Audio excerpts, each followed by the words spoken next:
conseguiu chegar cedo. Boa noite, Vitória. Então, hoje a gente dá início agora ao nosso evento, o encontro NUPAD 2023 de monografias. O NUPAD, para quem não conhece, é o núcleo de pesquisa do Departamento de Administração, que tem como objetivo ajudar na difusão de conhecimento sobre pesquisa em administração. E eu sou atualmente coordenadora do NUPAD, e o Boris, que está aqui presente também, é nosso vice-coordenador.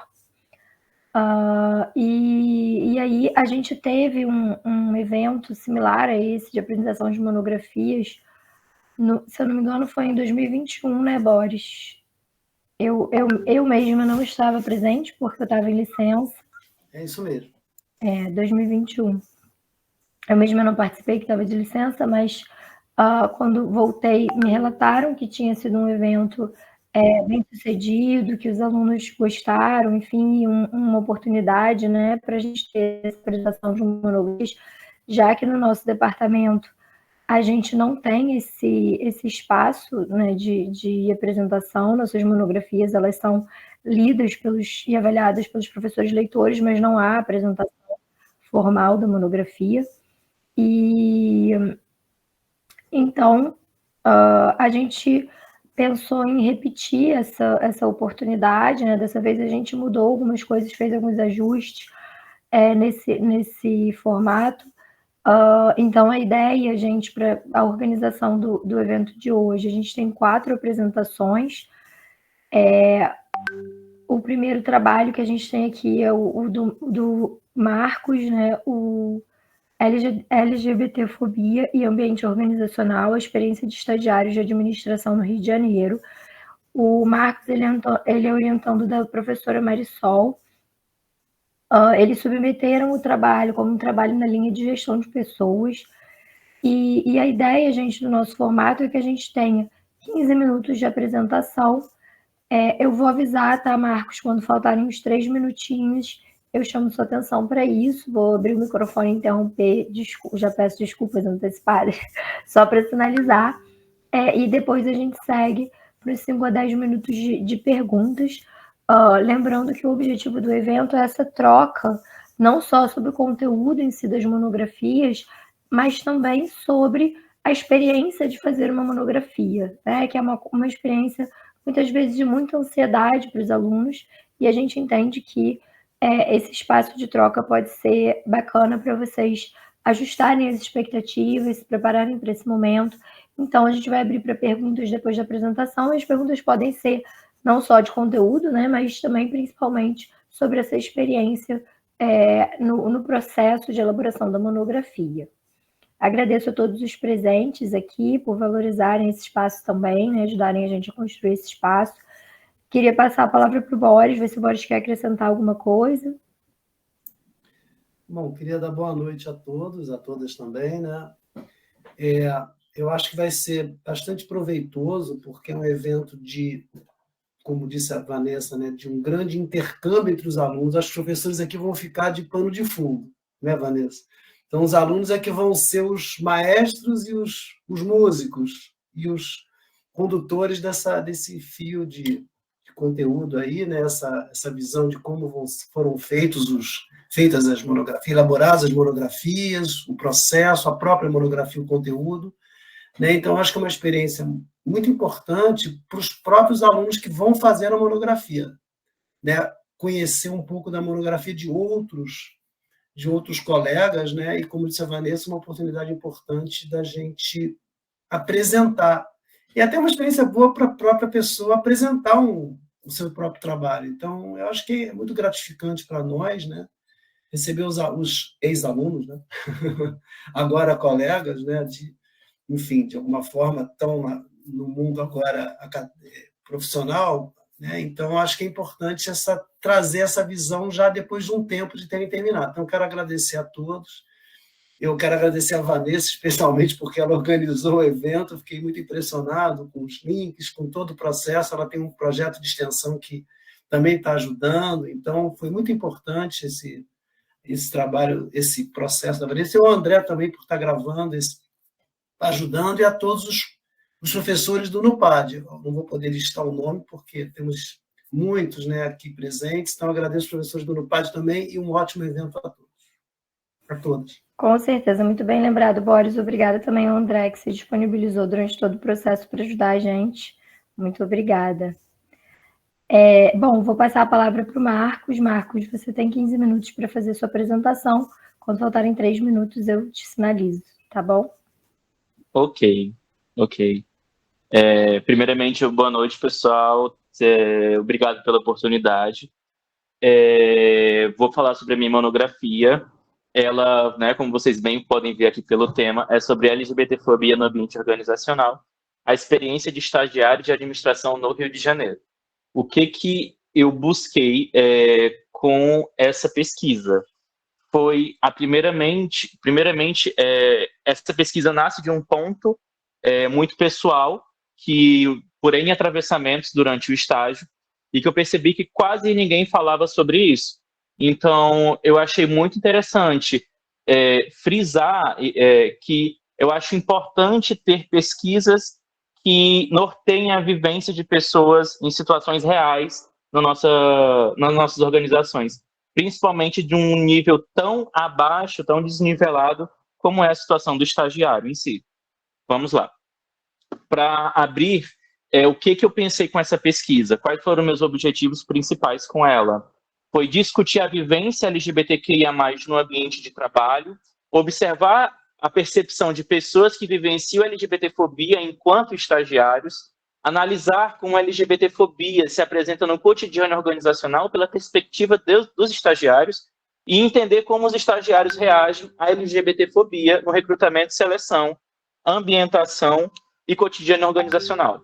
Para se pensar esse trabalho, eu dividi a vivência do estagiário em 3 etapas. A parte em que ele faz a entrevista, né, no recrutamento e seleção, a parte que ele fica na ambientação, que é aquela 2 semanas ali de contato com a empresa, que ele é apresentado à equipe e aos processos, e ao cotidiano, que já é quando o ambiente já está acostumado com a figura do estagiário, e o estagiário já está acostumado com aquilo. Para a metodologia, eu escolhi fazer uma pesquisa qualitativa, frisando entrevistas qualitativas com os estagiários. Eu tive até uma certa dificuldade em entrar em contato com eles de início, porque muitos estagiários não se sentiam à vontade. Então, acabei dando preferência, não só preferência, né? Acabei encontrando mais caminho dentro dos alunos da UFRJ que já me conheciam, alguns. E aí foi um indicando o outro, e por assim sucessivamente. Foi à toa que eu usei o método de bola de neve para a captura desses entrevistados. Ao total, foram 8 entrevistados, 8 respondentes. 6 pessoas brancas e 2 pessoas negras, das quais 4 homens cis, 3 mulheres cis e 1 pessoa não binária. Aqui eu separei por a idade, que era entre 22 anos e 32 anos, o setor de estágio deles, diferente do setor da empresa. Muitos aqui eram de empresas grandes, então eu tentei o máximo possível não mostrar de onde iam, de onde eram essas empresas, mas todos eram aqui da cidade do Rio. Um instrumento de pesquisa foi um roteiro de pesquisa semi-estruturado.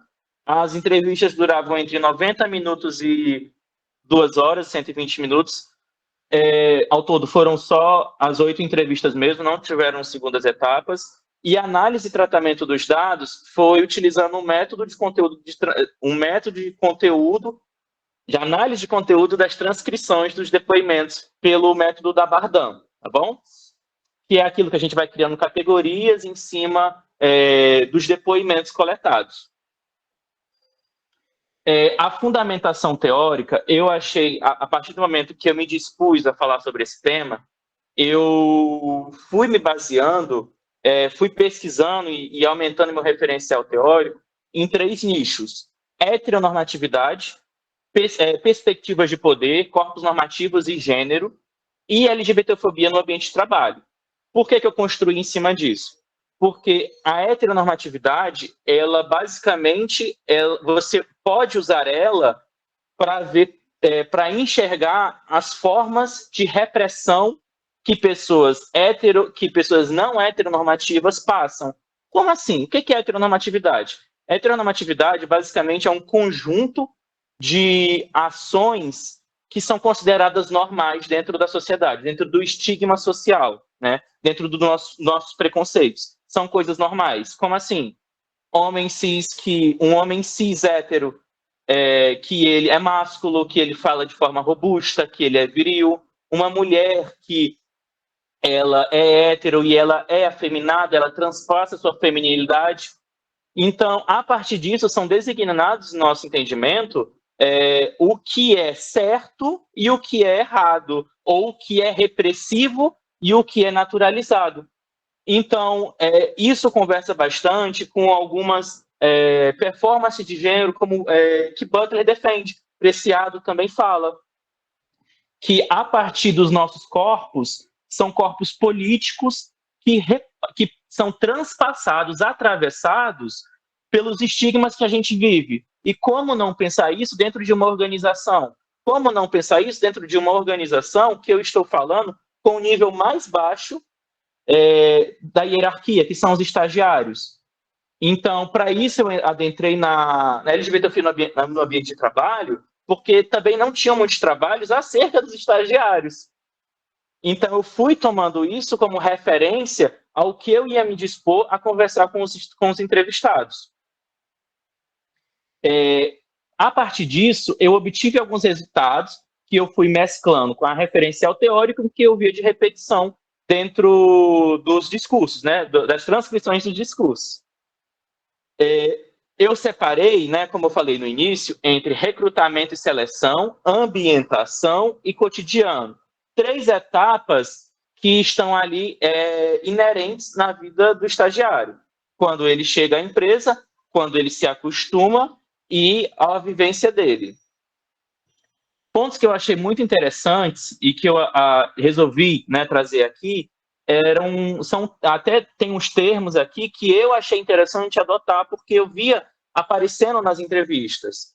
Por exemplo, camuflagem é um termo que eu realmente adotei aqui.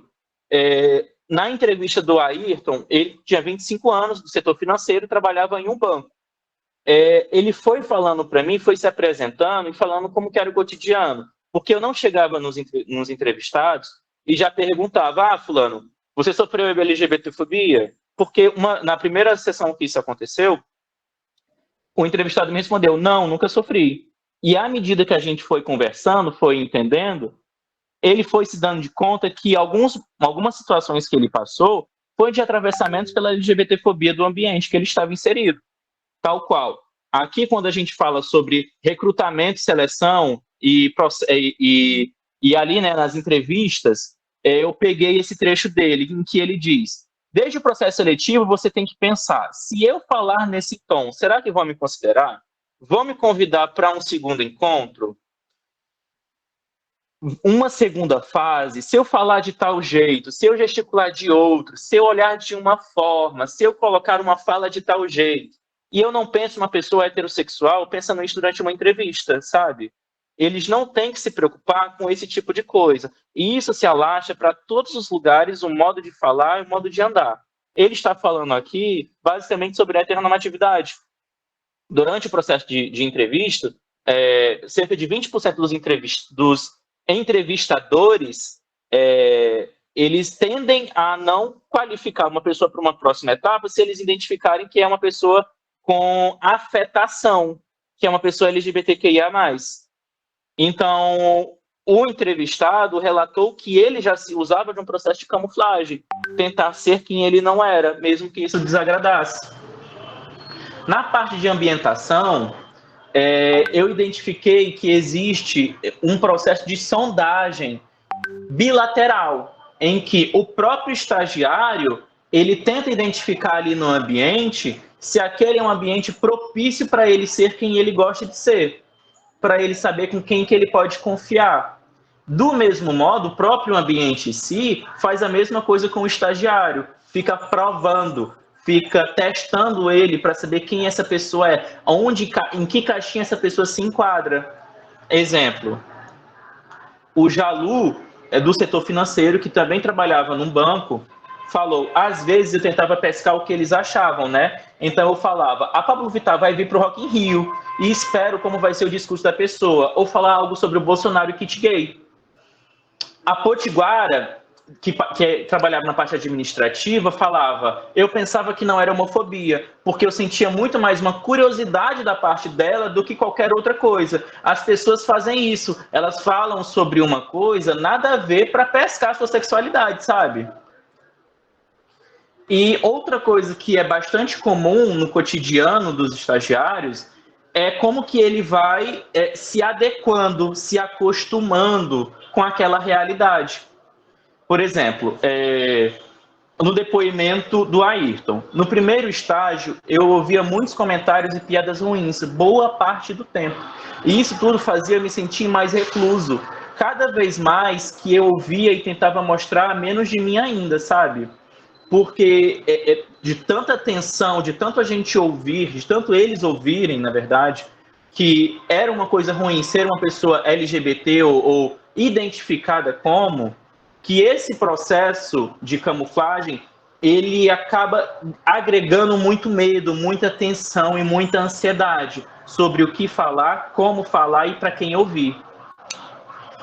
A Potiguara continua. Eu lembro do dia que ela veio falar da minha roupa. Eu fiquei com vontade de chorar. Por quê, meu?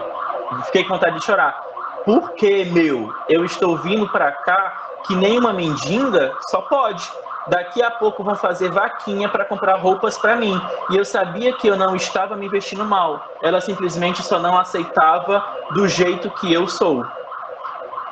Vale ressaltar que a Potiguara é uma mulher que ela não, não performa a feminilidade como outras mulheres performam. Ela tem o estilo dela e tá tudo bem.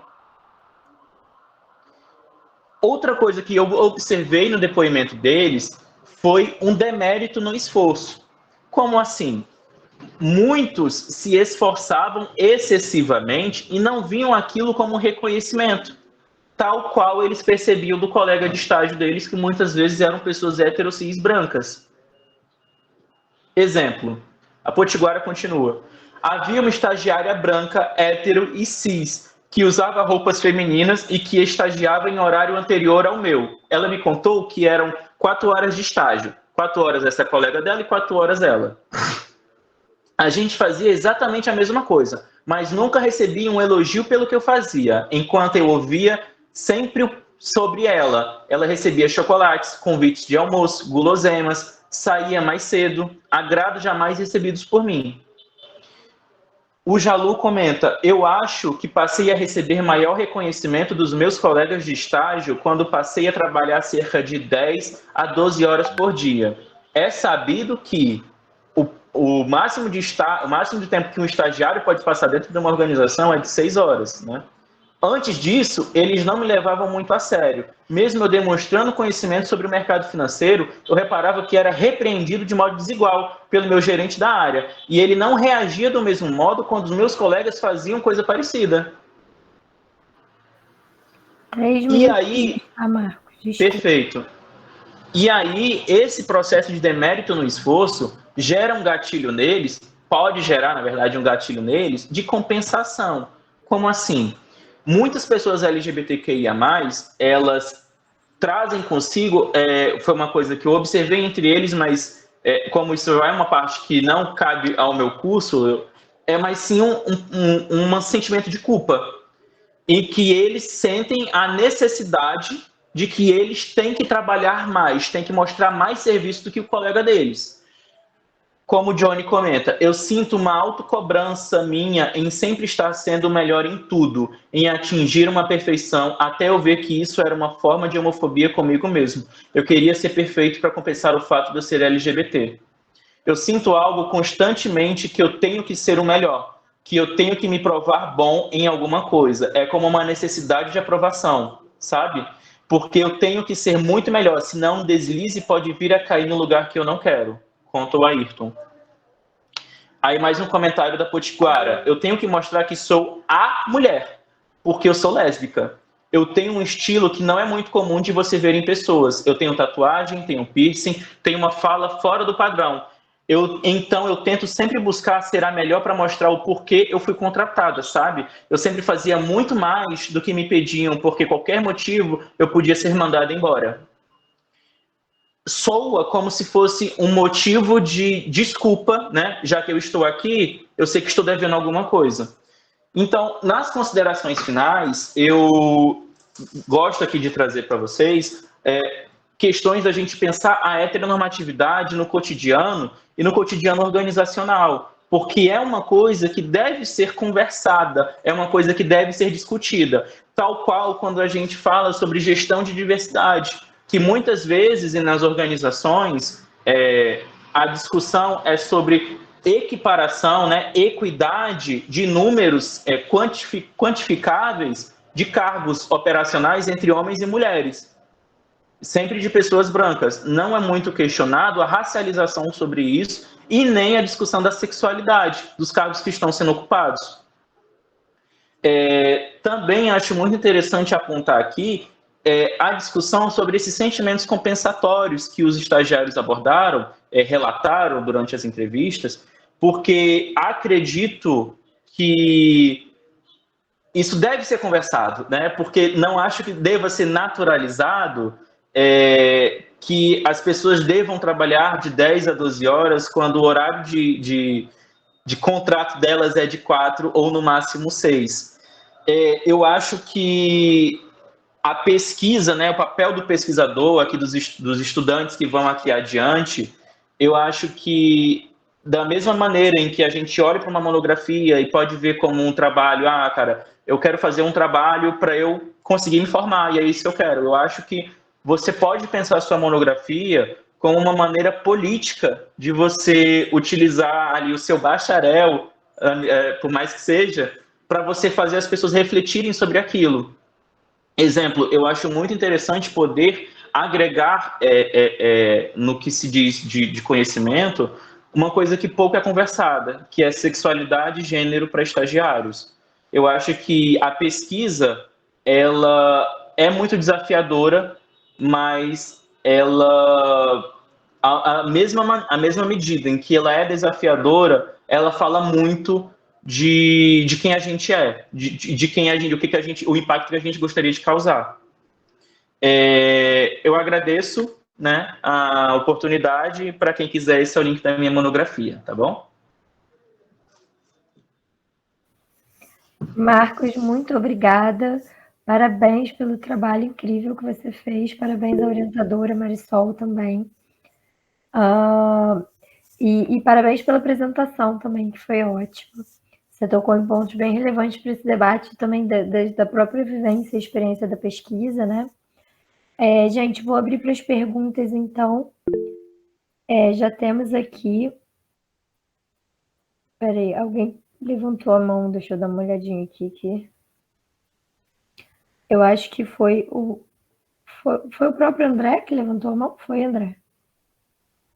Do Multimídia, André, que está fazendo a gravação.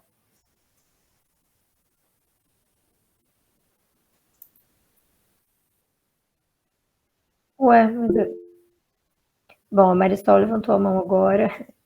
Vai lá, Marisol. Não é pergunta, não. É só para dar os parabéns para o Marcos. Primeiro, também parabenizar pelo evento, Vanessa, todo mundo do NUPAD, André, por essa oportunidade muito bacana, né? Feita dos alunos para os alunos. Acho que isso é uma coisa super importante.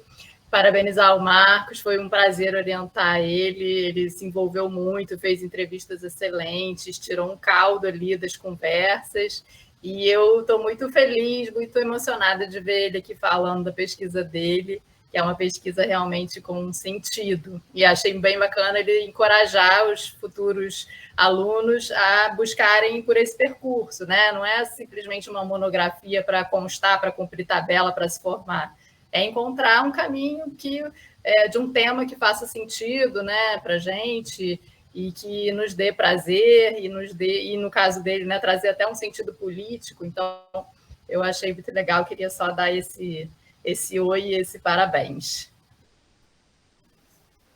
Obrigada. Obrigado, Marisol. Obrigado. Você foi anjo, você foi luz em toda essa trajetória dessa monografia.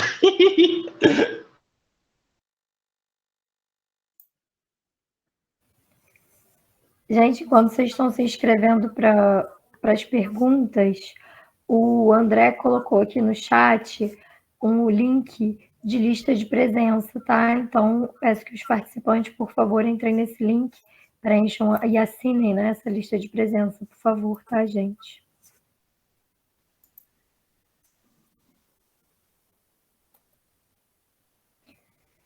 Para fazer pergunta é só levantar a mão, Gabriela, ou então manda aí no chat também que tá valendo. Se não tem ninguém com a mão levantada, você pode falar.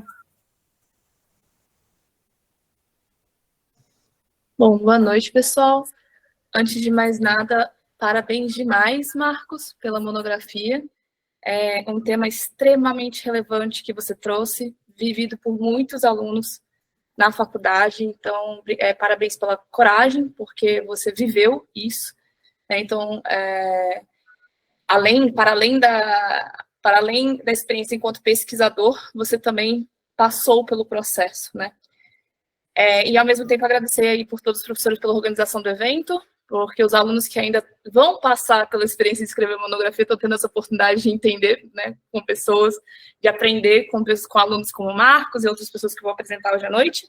Marcos, em relação à sua monografia, algumas coisas que, tecnicamente, assim, a nível de estrutura de monografia, que eu queria muito entender com você, é como que você se guiou diante de tanta coisa que pode ter surgido, né, das entrevistas com os alunos, como que você definiu a sua pergunta de pesquisa e principalmente as perguntas dos questionários, porque sendo uma pesquisa quali, né, exploratória, com tanta coisa que tem para ser perguntada e explorada nessa temática, como que foi esse processo de, não, eu vou perguntar isso aqui, eu quero chegar, sabe? Como que foi esse delimitador com você? Oi, Gabriela, obrigado pelas considerações. Então, como que foi isso?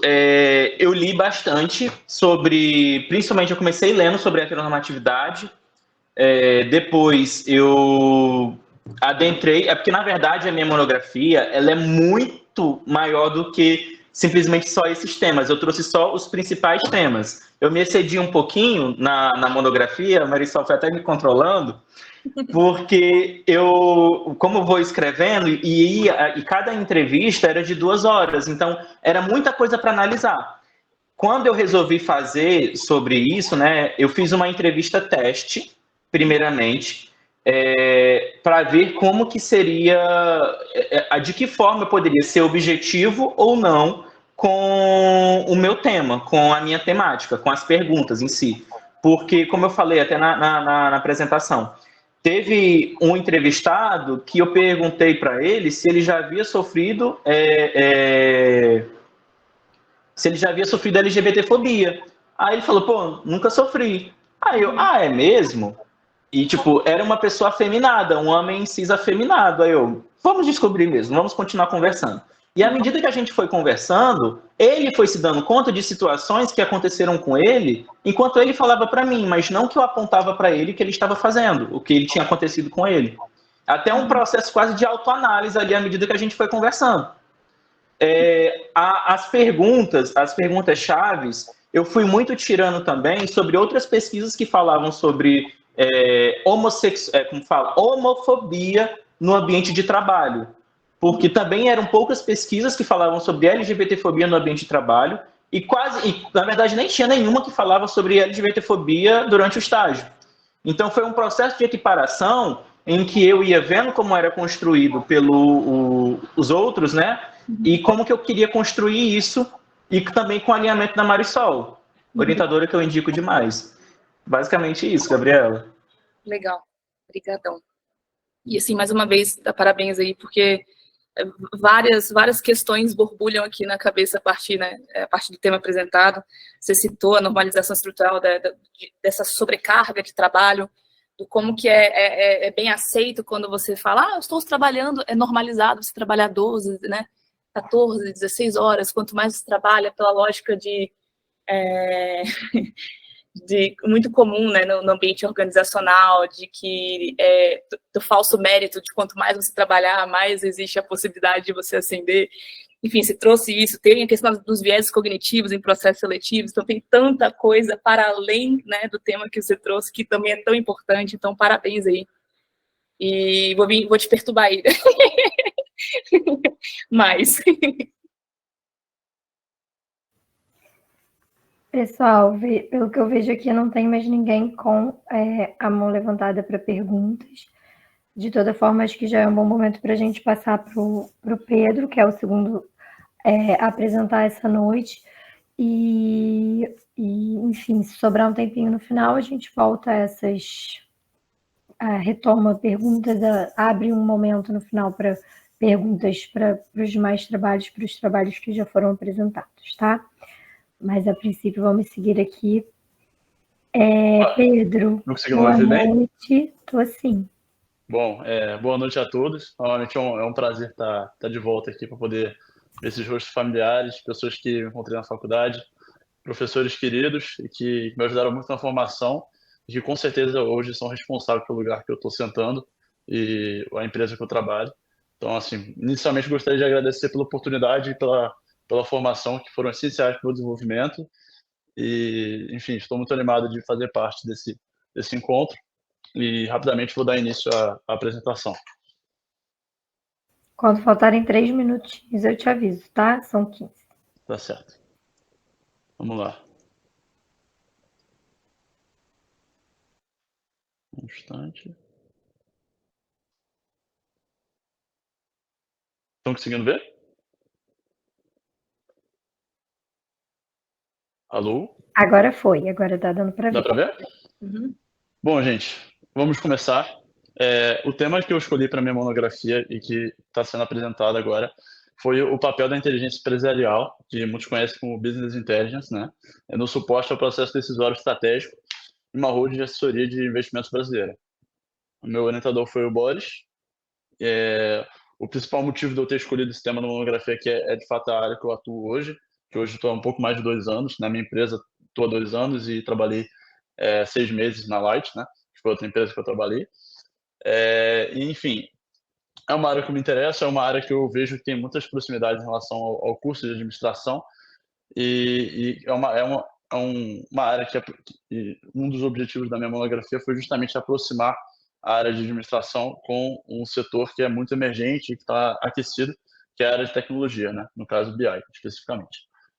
Bom, em relação ao referencial teórico, vocês podem ver que isso aqui, essas bibliotecas aqui é lá na FND. Tentei fazer imagens dinâmicas assim, em relação, referenciando a faculdade. Bom, em relação ao processo decisório e o processo decisório estratégico nas organizações, o processo decisório, né, ele pode ser encurtado e definido, segundo Moritz e Bertoncini, como um pensamento que culmina em ação, né? Ou seja, o processo decisório é basicamente o processo que você está diante de uma situação e você tem que tomar uma decisão, né? Ou seja, é o pensamento que segue por uma ação. E embora que nós temos essa busca, né, pela racionalidade, nós queremos sempre o máximo possível tomar decisões racionais e não pecar, não errar, assim, tomar a decisão mais informada possível, a gente sabe que muitas vezes isso não é possível, né? Muitas vezes a situação não é de nosso conhecimento e você não consegue aplicar a 100% das vezes essa racionalidade no dia a dia de um gestor, né? Isso foi evidenciado mais para frente, mas vamos continuar. Bom, no modelo racional, como o próprio nome diz, né, o tomador de decisões é mais informado, ele tenta buscar a lógica o tempo todo, ele evita usar achismo, né, usar dedução, usar experiências passadas, ele tenta ao máximo se ater no que é real, o que acontece, né, e muitas vezes no modelo comportamental, na verdade, é justamente o oposto, né, o tomador de decisões ele não tem muitas opções, né, ele não consegue com base no passado, ele tem que muitas vezes comparar situações que são diferentes e ele tem que, às vezes, muitas vezes, realmente tomar decisões como que eu posso dizer, na fé, entre aspas, né? Ou seja, com base na experiência que ele tem como gestor, né? Com a intuição dele, com o feeling, né? Isso o Caravantes e Bertoncini acabam aprofundando. Em relação a isso, ao processo decisório e ao processo decisório estratégico, a gente precisa agora separar o que é a parte estratégica, né, dentro do processo decisório, né? Porque o tema justamente é o processo decisório estratégico aplicado ao BI, né? Então, você tem 3 níveis, né? Que a gente aprendeu isso ao longo do curso, que é a parte do nível operacional, né? Que é a parte mais de botar a mão na massa, de executar o que o tático manda, e o tático justamente formula as regras de decisão e passam como o operacional deve seguir para executar a parte estratégica, e a parte estratégica é justamente a parte que define os objetivos de longo prazo, as estratégias, e transfere para a parte tática, que transfere para a parte operacional. E muitas vezes, né, você encontra, né, esses 2 tipos de decisão, né, as decisões programadas e as decisões não programadas, que sobre o PEST comentam, né, que as decisões programadas são justamente aquelas decisões que a gente pode automatizar, que você encontra muitas vezes e que por conta disso é uma coisa rápida, é uma coisa que você já viu antes, é uma coisa que muitas vezes você já sabe a resposta, enquanto as decisões não programadas é justamente o oposto, são problemas inéditos, são problemas que você realmente tem que bater a cabeça e, às vezes, usar do que você não tem para decidir, sabe? São problemas mais complexos e que, muitas vezes, o uso do racional não é possível. E, em relação ao tema, né, inteligência empresarial ou BI, o Russo define o que... Então, aí tem a grande questão, né? O que é dado, o que é informação e o que é conhecimento, né? O Russo ele define dado como uma informação não processada, né? O Davenport já fala que o dado, a informação, quer dizer, o dado o Russo fala que o dado é uma informação não processada. Davenport ele difere a informação como, na verdade, um dado utilizado com relevância e propósito, né? E o conhecimento seria o uso dessas informações aplicadas a um contexto, né? Em algum tipo de atividade, algum tipo de estudo, dentro de uma organização. E aí, com base nisso, né, minha monografia ela vai levantar uns temas como a vantagem competitiva, que Vasconcelos e Brito, Hitt e Ramartiuk comentam, né, que é sobre a capacidade de você antecipar as tendências e superar os concorrentes, né? E isso tem muito a ver com a inteligência empresarial, isso vai ser discutido ao longo de toda a minha obra, que justamente a área de inteligência empresarial é muito mais do que você apenas olhar para o interno, mas também olhar para o externo, né? Em seguida, né, fala sobre a inteligência empresarial em si, ou BI, que pelo o Gartner Group, né, parafraseando Silva, que é o processo de coletar e analisar informações e apoiar a gestão dos negócios, né, que é algo muito amplo, e o tema Business Intelligence e inteligência empresarial, por vários autores, é difundido de uma forma assim muito grande, e é um tema muito novo também, ao mesmo tempo, não novo no sentido de literatura, que no sentido de literatura é um tema um pouco mais antigo, mas que é um tema que ao tempo todo está se reinventando, que está mudando, então várias definições são dadas por vários autores. Então, lá na minha obra, vocês vão ter a oportunidade de ver diferentes visões em relação sobre o BI, ou a inteligência empresarial. O Silvio Terra, ele fala sobre as ferramentas de BI, e ele comenta sobre o Data Warehouse, sobre o Data Mart, e sobre o OLAP e o Data Mining, que são ferramentas justamente feitas para apoiar, né, o processo da construção de uma área de inteligência empresarial. São termos mais técnicos, né? Bom, e aí, diante disso, dentro da terceira parte, né, do referencial teórico, está realmente o link entre a relação da inteligência empresarial e o processo decisório estratégico, né? Esse desenho aqui foi feito, está presente na minha monografia, foi justamente um mapa que eu consegui construir junto com o meu orientador, que foi feito justamente para dar luz e eu conseguir relacionar bem as áreas para poder aí então formular as pesquisas e, com base nas entrevistas, né, e tudo mais, conseguir de fato destrinchar o trabalho. Foi como se fosse a bússola, né, que eu utilizei ao longo da construção da obra, para eu conseguir me guiar, meu farol, né? Bom, em relação à própria relação entre a inteligência empresarial e o processo decisório estratégico, né? Vinekar e Abdullaev, né, comenta que muitas vezes as implementações da IE ou BI eles não conseguem ter de fato um impacto significativo, muito por conta de uma falta de integração, né? Ou seja, muitas vezes a inteligência empresarial ela não tem eficácia por uma falta de alinhamento do que o profissional de BI precisa e o que o gestor requer, né? O que ele precisa analisar. Então, a gente vai conseguir interpretar e analisar ao longo das entrevistas como que isso realmente tem uma grande importância, né? A gente vê um grande alinhamento em relação à teoria e prática. E outro problema foi que a inteligência empresarial, o BI, muitas vezes é visto como uma coisa puramente operacional, né? Na parte de consolidar dados, informações, e ele não é utilizado muito na parte da tomada de decisão, né? E aí, mais tarde na pesquisa, isso vai ser comentado em relação a como que o BI consegue ajudar na parte das decisões programadas e como ele consegue na parte dos não programados. E aí fala, né, sobre a falta de criação de indicadores de desempenho, KPIs e tudo mais que são utilizados muito pela área de BI justamente para medir, né, os esforços e os resultados e as metas que a própria gestão cria, né? Bom, em relação aos objetivos da metodologia do trabalho, o objetivo geral do trabalho foi identificar o papel da inteligência empresarial no processo decisório estratégico aplicado a uma holding de investimentos brasileira. Dentre os objetivos específicos estão compreender os conceitos de processo decisório estratégico e inteligência empresarial, ou BI, nas organizações, relacionar a inteligência empresarial ao processo decisório estratégico nas organizações, entender o processo de criação da área de IE em uma holding de assessoria de investimentos, identificando seu papel de suporte ao processo decisório estratégico e verificar a aderência entre a teoria e prática. Bom, em relação ao tipo, ao fim, ao meio e à técnica, a pesquisa foi uma pesquisa qualitativa, né, que teve como objetivo compreender o mundo de vida dos entrevistados. Foi uma coisa um pouco mais de perguntas mesmo, de entrevistas. Não foi uma quant nem quali-quant.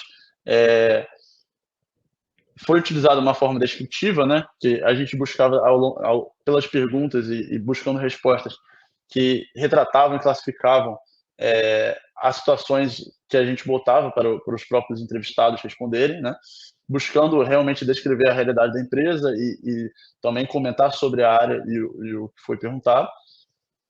E foram utilizadas justamente perguntas, né, para conseguir entender a opinião, né, e a visão de cada gestor.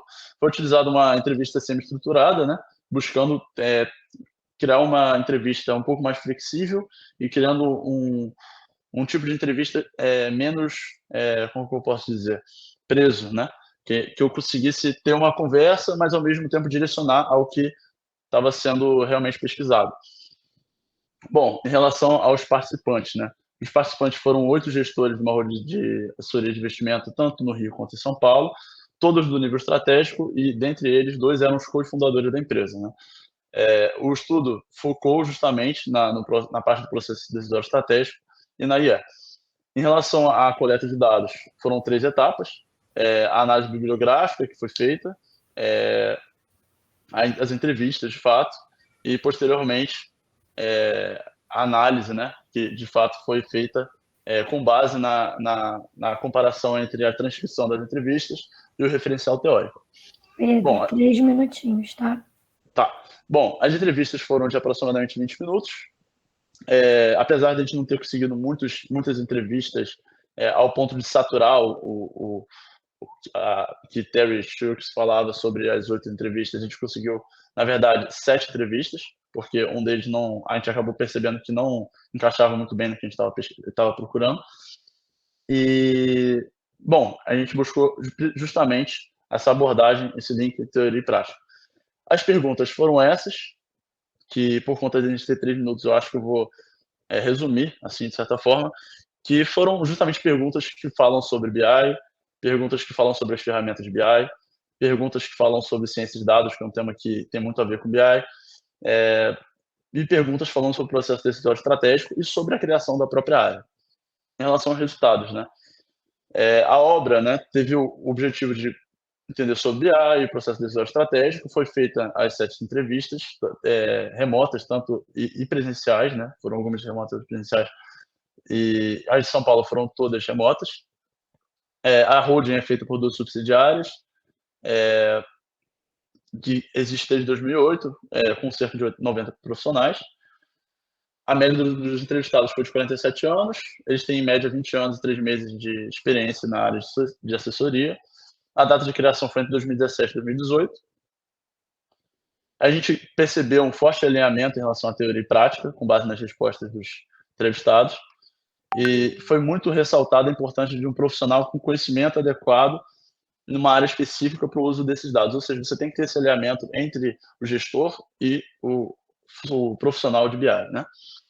E a gente conseguiu também ver que a grande virada de chave é justamente você conseguir pegar essas informações inúteis e transformar em informações úteis à gestão. Bom, a gente viu que também a gente gerou a conclusão também que o BI ele pode ser utilizado em vários níveis da organização, não apenas no estratégico, tanto na parte interna quanto externa. Foi identificado que grande parte dessas ferramentas de BI são utilizadas, apesar do desconhecimento do nome, né, teórico, e que a gente tem uma grande proximidade entre ciência de dados e inteligência empresarial. Bom, a gente chegou à conclusão que a inteligência empresarial, tá errado aqui, desempenha um papel importante na tomada de decisões estratégicas e que para você conseguir, de fato, unir o processo decisório com o BI, você precisa ter um conhecimento do negócio, ou seja, você saber como que é o business do negócio, para você conseguir, de fato, alinhar essa gestão com o BI e de certa forma, romper esse ruído de comunicação entre a gestão e a área, né? Bom, em relação a sugestões sobre os próximos trabalhos, né, caso a pessoa venha a pesquisar um tema parecido, sugerimos falar que isso seja aplicado a outros setores da economia e também em outro foco, ao invés de ser um estratégico, no operacional e no tático. E, enfim, dessa forma, esse tipo de conhecimento, esses temas podem ser vistos sobre uma ótica diferente. Bom, em relação aos desafios e pontos positivos da pesquisa, os grandes desafios foram identificar a pergunta da pesquisa, agendar as entrevistas com gestores de fato, porque eles são muito ocupados e têm um tempo muito curto, e fazer esse link entre o referencial teórico e as transcrições, né? Os pontos positivos foi que eu trabalho na empresa que eu fiz as entrevistas, eu tenho uma certa experiência por trabalhar na área, e meu orientador me ajudou muito em relação a como, de fato, executar essas entrevistas e dando dicas e tudo mais. E, gente, é isso. Desculpa se acabou sendo um pouco corrida a apresentação, mas é isso. Obrigada, Pedro. Foi ótimo. Parabéns pelo trabalho, parabéns pela apresentação. Vou passar a palavra para o Boris. Diga, Boris. Bom, queria parabenizar ao Pedro, né? Foi sempre muito aplicado, né? Acho que faltou esse ponto positivo. Tá, ser aplicado, porque é importante, né? E ele gostava do que estava fazendo. Isso também é uma outra coisa importante. Foi uma pena que ele não mostrou bem os resultados, assim, não teve tempo de falar mais dos resultados, porque eu vou só falar 2 minutinhos, tá, Vanessa? Porque eu acho que era importante só complementar, porque foi um trabalho muito longo. Ele começou com vantagem competitiva para passar por inteligência empresarial, foi andando e foi vendo ciência de dados, foi muito grande. Eu acho que esse é um ponto que a gente teve que dar uma delimitação. Como fechar isso? Até eu acho que o Marcos comentou também, né? A gente tem vontade de, às vezes, alargar muito, mas só sabe, a gente começa... Ele tem esse desejo de entender mais, de aprofundar, e tem um tempo muito escasso, né? Pequeno, curto, para 2 períodos para fazer, que é um outro ponto importante. Mas o que a gente percebeu nesse trabalho do Pedro é que existia uma dicotomia, uma falta de alinhamento entre o processo decisório e a inteligência empresarial. Como é que os dois podiam ficar alinhados?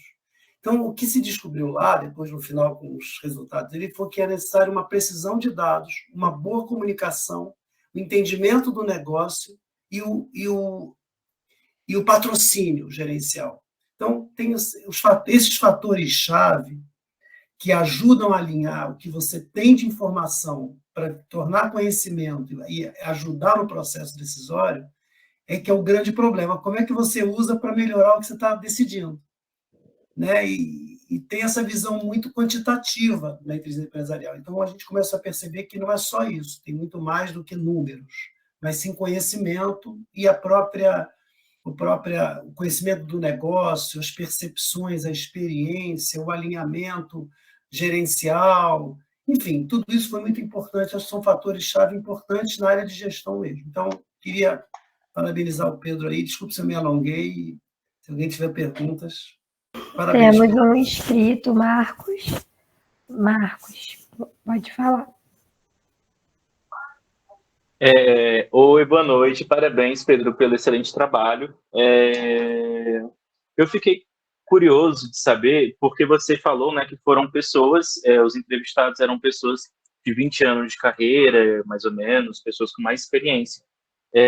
Como que foi para você acessar essas pessoas? Eu sei que alguns eram colegas de empresa mesmo, mas como que foi para você acessar essas pessoas e também decidir ali junto com eles o que você ia levar ou não para o seu trabalho? Sim, então, em relação a isso, como que eu consegui o acesso, vou ser honesto, meu chefe me ajudou muito, assim, porque meu chefe trabalha diretamente nessa parte de estratégia, ele conseguiu realmente me ajudar sabe, movimentar as pessoas dentro da empresa, tipo, vamos ajudar o Pedro precisa fazer uma monografia, e aí isso justamente, esse encorajamento junto ao meu convite, isso acabou sendo facilitado principalmente pelo meu chefe, e pelas conversas e pela própria experiência que eu tenho na empresa.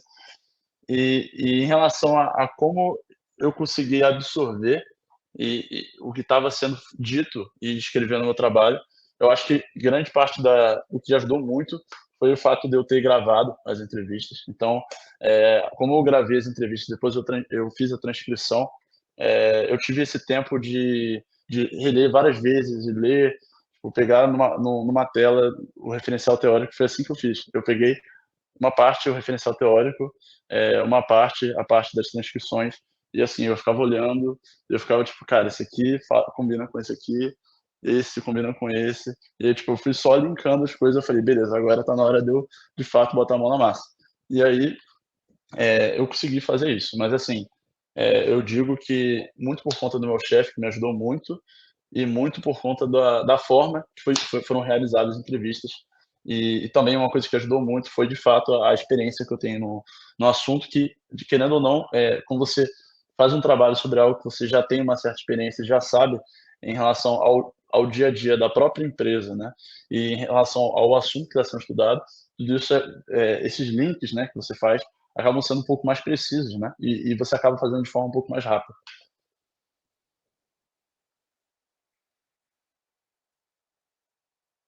Obrigada, Pedro. Gente, tem mais algum inscrito? Alguém mais gostaria de fazer pergunta? Gente, muito obrigado por tudo aí, pelos parabéns e tudo mais, e pela oportunidade. Mais alguma pergunta? A gente não tem mais nenhum inscrito aqui. A gente pode, de repente, seguir para o próximo trabalho e aí fazer aquele esquema, se sobrar um tempinho no final, a gente volta para perguntas sobre todos os trabalhos, tá? De novo, muito obrigada, Pedro. Parabéns de novo pela pesquisa, pelo trabalho. Eu vou passar agora a palavra para o André de Almeida, também orientando do Boris. Oi, pessoal, boa noite. Sou o André. Muito bom estar num evento como esse, podendo contribuir aí para a experiência aí de quem ainda está para fazer uma monografia, passar um pouco aí da experiência, dos desafios e a parte boa que é fazer, né, uma monografia. Acho que você sai de fato você sai mudado, assim, depois que você passa por um processo desse, você aprende a pensar como pesquisador, sabe? É muito bom. E dá um oi especial aí pro Boris aí, que me ajudou muito, muito nesse processo. Deixa eu compartilhar aqui minha tela.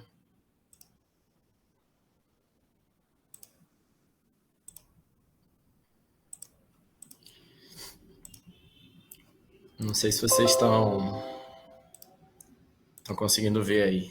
Estamos sim. Beleza. Então, eu vou falar sobre os efeitos da transformação digital através da adoção da metodologia ágil em um banco público federal brasileiro.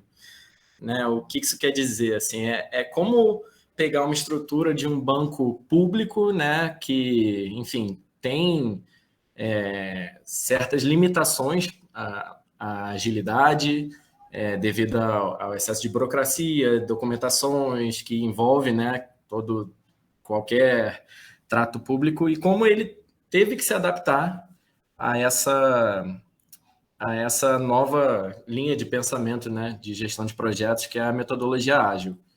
A gente vai falar também sobre alguns dos vetores que obrigaram que esse processo se tornasse mais rápido, né? E, bom, a gente começa pela metodologia. Foi uma pesquisa de natureza qualitativa, porque a gente queria captar, né, essa percepção, né, o contexto que envolve ali cada profissional envolvido nessa transformação, nessa mudança cultural. Então, a gente queria ver a aderência de cada um ao jeito de pensar, aos rituais que fazem parte, né, da metodologia ágil. E a pesquisa qualitativa, ela capta melhor essa parte do contexto. Quanto aos fins, ela foi descritiva, né, para expor as características de determinada população ou fenômeno. No caso, né, foi essa aderência à implementação da nova cultura organizacional. E é uma pesquisa exploratória, já que né, ainda há pouco conteúdo acadêmico referente ao tema, dado que, assim, apesar do Agile, né, estar aí há um tempo sendo falado, eu acho que assim, a aplicação dele em empresas públicas, né, em bancos públicos, ainda não foi explorada devidamente, muito por causa dessa maior dificuldade que é aplicar isso num ambiente mais burocrático, né? E quanto aos meios, foi um estudo de caso como observador direto, né? Na época eu estagiava no BNDES, e aí, estando lá, né, foi mais fácil de captar, né, a aderência de cada um às reuniões, aos rituais e tudo que envolve a metodologia ágil. E junto com o estudo de caso, houve uma análise documental das informações públicas do BNDES, também do referencial teórico, né? E o objetivo foi fazer um link entre as situações vividas, né, nesse processo de transformação digital e mudança de cultura com o referencial teórico, né? E ver a aderência entre cada um. Onde que a história se encontrava com a teoria. No universo foi os bancos públicos federais, e a amostra foram 2 gerências das quais eu fiz parte, né? Ambas ligadas a fintechs, que eu trabalhava na área digital do BNDES, e lá tinha uma gerência que cuidava do canal MPME, que eu vou explicar mais tarde o que é, e outra gerência de projetos, que foi quem estimulou essa mudança. Né? Só passar uma base da história do BNDES, ele foi fundado em 1952 como BNDE, tendo o governo federal como único acionista.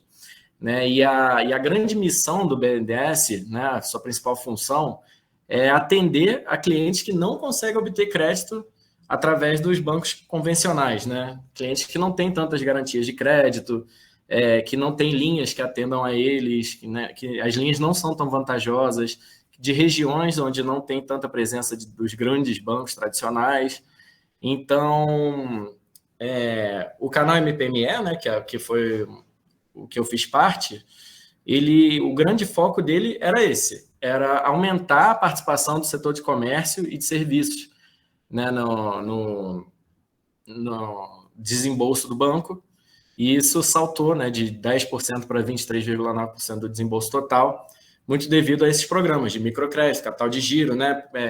São pequenas quantidades que as micro, pequenas e médias empresas elas necessitam para poder, né, salvar a operação delas.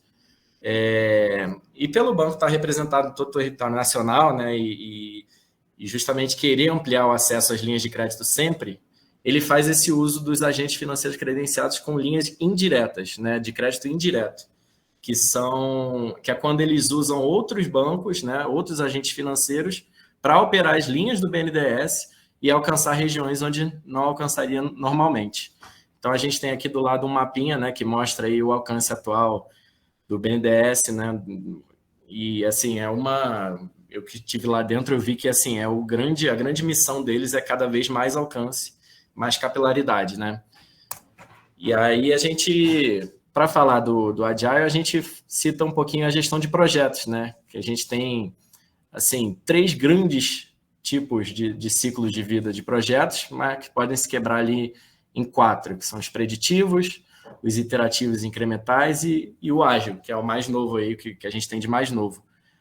Os preditivos são aqueles projetos clássicos, né, que você tem aquele cronograma, você é obrigado a seguir aquele cronograma, as mudanças elas são muito restritas, né? Já no iterativo e incremental, a gente já começa a trabalhar com mudanças periódicas, assim, né? Você vai reavaliando o escopo, vai passando a recalcular a rota no meio do caminho, enquanto no ágil você tem o enfoque o tempo inteiro, né, de reavaliar escopo, de mudar e de sempre ter a visão voltada, né, mais para o seu cliente, para o seu usuário final. E aí a gente chega na metodologia ágil como uma vantagem competitiva, né? Justamente por ter esse enfoque na visão do cliente e por ela estar sempre alterando rota, recalculando, diagnosticando, e aí ela faz um incremento, tenta melhorar, né, com o que eles chamam dos sprints. Eles estão sempre testando e melhorando, isso com o produto em andamento. Isso ajuda muito, né, principalmente no caso aí do estudo de caso, na adaptabilidade, né, da gerência e do banco, né, com as situações que ele se deparou para ter que implantar a agilidade, né? E fundamental também nesse processo da agilidade é a multidisciplinaridade, né? As equipes de diferentes áreas, ter profissionais de todos os tipos de inteligências e capacidades juntos, e com uma quebra de hierarquia, ou seja, ninguém mais importante que ninguém, todos têm direito a dar opinião e a opinião de todos tem valor, justamente para chegar nessa visão mais completa de todos os assuntos. Aí tem um gráfico aqui embaixo que mostra, né, essa questão de empatizar com o cliente, né, idealizar, testar, depois revisar e voltar atrás, volta para desde o começo do ciclo e você vai de novo, sempre se adaptando e analisando os resultados. Né? E para falar dessa mudança da agilidade, teve um vetor, né, muito importante que ajudou muito, que foram as fintechs. As fintechs são novos players do mercado financeiro, né, que eles propõem menor burocracia, mais agilidade e integração com base, né, cloud to cloud, para fazer que a liberação de crédito seja mais rápida, né, em tempo real. Então, elas já nasceram ágeis, né, com estrutura pequena, capital pequeno e sempre multidisciplinares e elas funcionam atualmente, né, muitas delas funcionam como subsidiárias digitais de grandes bancos, né, como parceiras. O grande banco ainda não sabe como operar certas linhas e não sabe como né, aplicar essa metodologia, e a fintech ela chega para ajudar, né, subsidiar esse processo de transformação digital, de aplicar agilidade nesses bancos. Então, a gente vê que 57% dos executivos, né, afirmam que as empresas estão em construção de parceria com alguma fintech, né, como uma subsidiária digital. A primeira fase desse estudo se deu no canal MPME, como eu disse, né, foi a primeira gerência que eu trabalhei, e era o canal responsável pelas solicitações de crédito de micro, pequenas e médias empresas.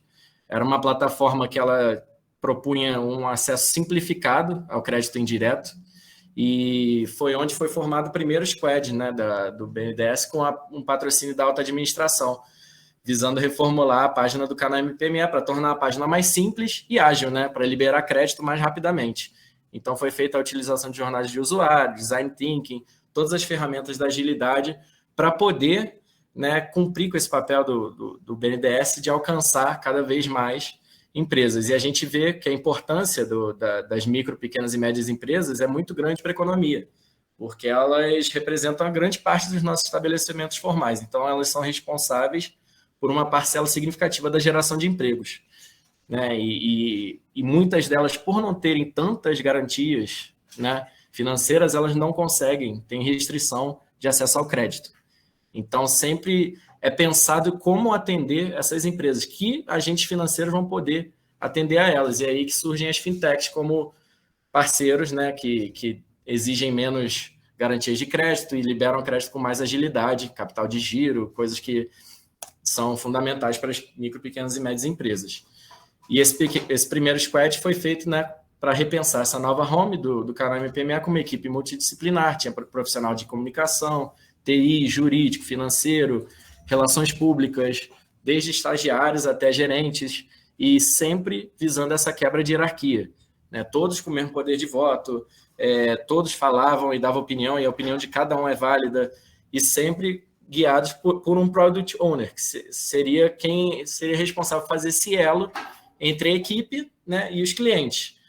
Ou seja, tem que ser alguém que conhece muito do processo para saber, né, se a qualidade final da entrega está boa, e dominar amplamente o negócio para poder saber as necessidades diferentes de cada tipo de usuário, que serão contemplados nas jornadas de usuário que são criadas. Ou seja, para cada cenário de experiência do usuário, tem um foco na jornada do usuário, né? Fazendo um estudo de personas com a equipe. Ou seja, eles criam pessoas, né, fictícias, e falam, pô, fulano de tal, dá um nome para a pessoa, tem um rosto, tem, né, uma profissão, e você vai pensar como aquela pessoa vai acessar aquele canal, que tipo de dificuldade ela vai encontrar, que tipo de financiamento ela quer. E a segunda fase desse estudo foi na gerência de projetos, que foi a gerência responsável por disseminar essa cultura da agilidade no BNDES. Então, por meio de cursos de ferramentas e frameworks ágeis, né, como Scrum, Kanban, Design Thinking e Lean, e operando o Scrum, né, com reuniões quinzenais de acompanhamento, iniciativa e análise de escopo, e também atuando como uma consultoria para outras gerências que fossem também, que quisessem criar squads e usar o Scrum. Essa gerência também atuava como uma consultoria dentro do próprio banco, para ensinar, né, os rituais e conduzir as reuniões. E tem um gráfico aí do lado, né, que mostra, né, como se deu esse processo. Foram contratadas consultorias, das quais a PROGE, né, que é essa gerência de projetos, sugou o máximo de conteúdo que poderia, e ela espalhou, né, deu luz aí para as outras gerências sobre esse novo jeito de pensar, né, esse novo jeito de gerir projetos. E aí a gente tem a Candig ali do lado, que é a de canais digitais, do canal MPME, né, que também, do outro lado, né, na outra ponta ali do processo, também estava sugando ali tudo que é referente à agilidade das fintechs. André, 3 minutos, tá? Por favor. Ok. Obrigada. A gente teve a pandemia da Covid, assim, que foi o maior vetor para impulsionar essa aplicação da agilidade no BNDES, foi a pandemia, que ela obrigou, né, que todo mundo no trabalho remoto, né, que as gerências estivessem integradas, então com base de dados, nuvens, todos integrados, todo mundo com acesso, né, colaborativo, e reuniões de acompanhamento de cada projeto, né, e para isso foi criado um painel em formato Gantt que possibilitava ver essa duração do projeto e tarefas responsáveis no ambiente colaborativo.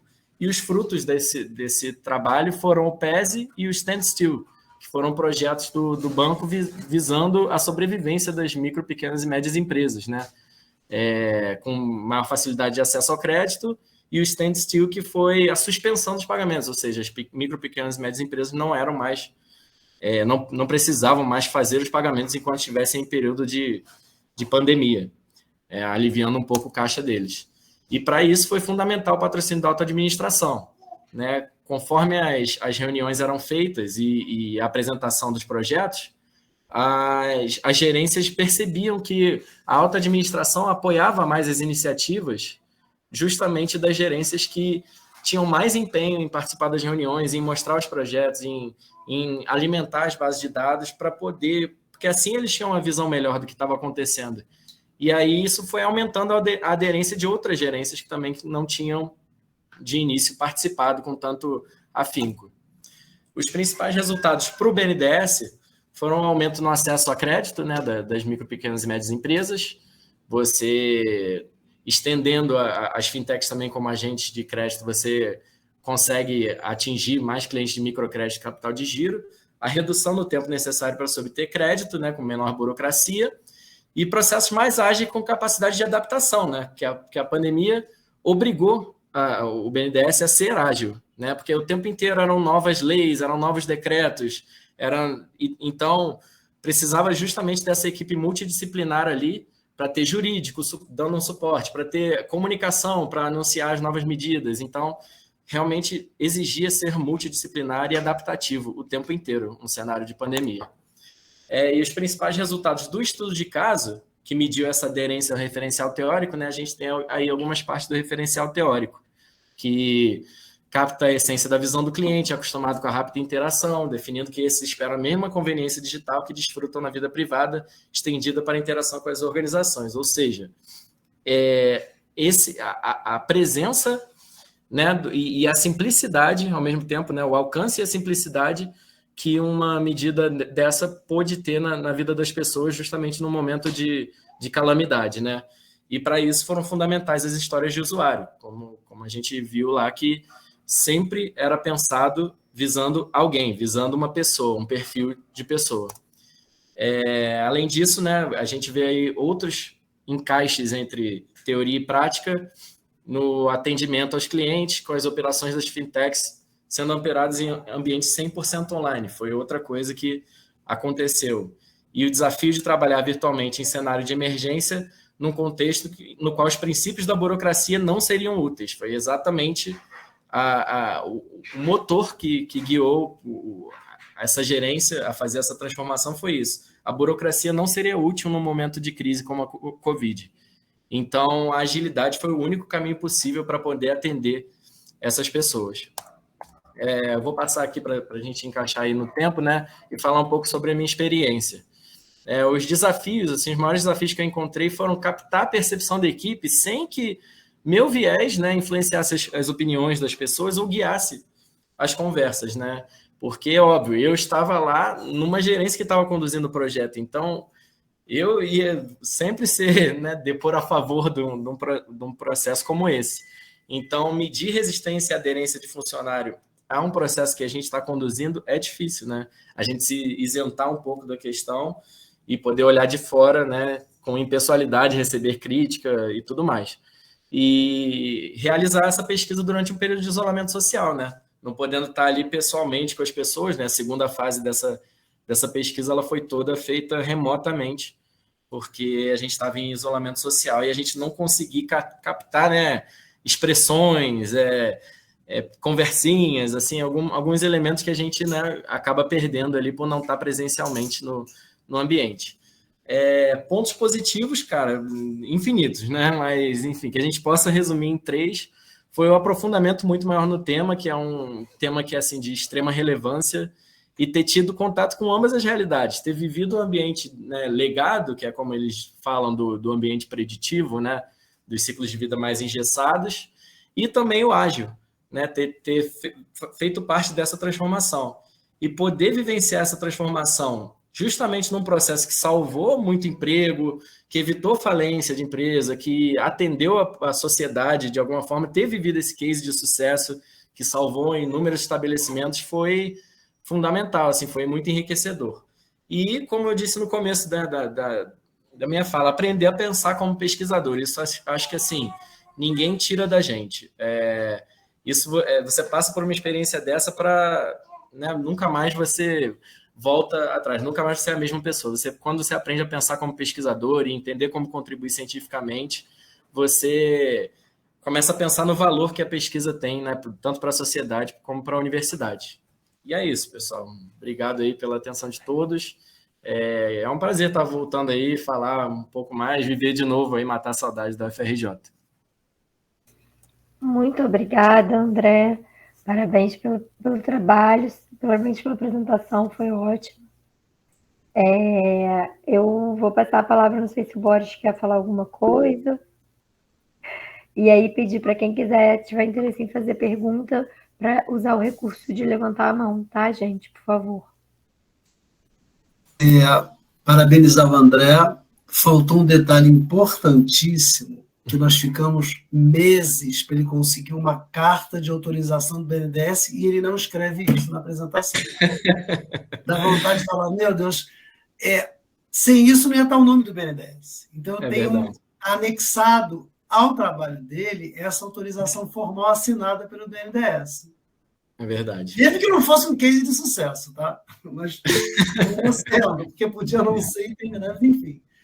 Esse é um ponto importantíssimo. E outro, o André tem uma maturidade muito grande, porque ele é um pouco mais velho que a média dos alunos, então isso, de uma certa forma, favorece, porque ele já tinha uma experiência de vida mais longa. Isso não quer dizer, não é suficiente, mas ajuda. E foi um trabalho bastante rico, porque as fintechs vêm com uma ideia ágil e o banco precisava das fintechs para disseminar esse crédito mais rápido.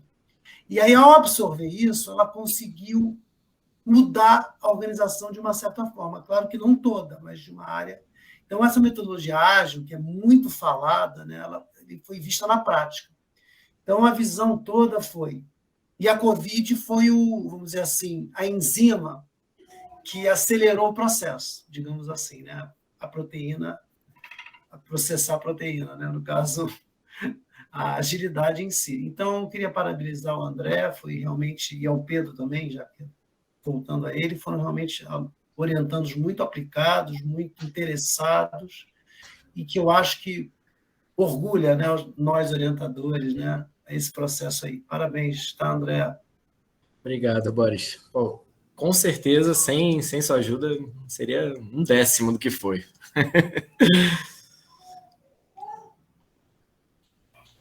Temos uma inscrita, Marisol. Olha só, eu estou me inscrevendo porque os alunos não estão fazendo perguntas e eu fico aflita com tanta coisa interessante para falar e a gente tem que ficar quieto, né? Mas, enfim, eu não aguento. Primeiro, voltar a encorajar os alunos. Gente, aproveitem, né, para fazer perguntas aqui, comentários, enfim, o evento é para vocês. André, muito bom, assim, nossa, sua pesquisa está excelente, eu queria te parabenizar muito, assim, Obrigado. O Boris já comentou, assim, você é um pouco mais velho, acho que você tem uma maturidade, né, de experiência e de reflexão, porque mesmo você estando no lugar de estagiário, dá para ver que você tem uma visão ampla da organização, do sentido da organização, do projeto que foi feito, enfim, você sabia muito bem o que você estava fazendo ali, né? Isso dá para ver na tua pesquisa.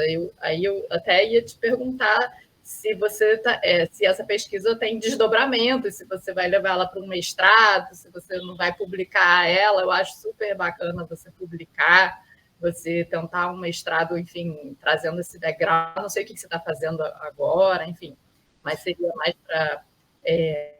te dar fiquei com essa dúvida mesmo, né, de continuidade de pesquisa, porque eu acho que a gente está falando aqui de um evento de monografias, né, da graduação, mas é também um pulo do gato para quem gosta de pesquisa continuar no ambiente da pesquisa, né? Então, acho que isso é uma coisa para a gente comentar aqui também, né? E assim, essa pesquisa tem um potencial incrível, assim, uma pesquisa bem, assim, faz uma contribuição no campo da administração pública, é um estudo de caso e é uma coisa que, te ouvindo, assim, eu fiquei pensando, eu não sei se na época que você rolou a sua metodologia, que é uma metodologia interessante, porque você estava de dentro, você fazia meio que observação, ao mesmo tempo você participava, observava, conversava com as pessoas, né? Você estava completamente dentro da organização, vivendo um caso que estava acontecendo ali.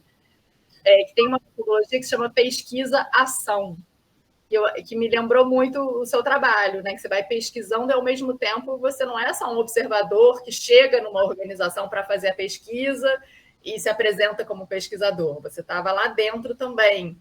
Então, de repente, alguma coisa da pesquisa-ação também, eu acho que é algo que você fez mesmo sem ter nomeado isso, sabe?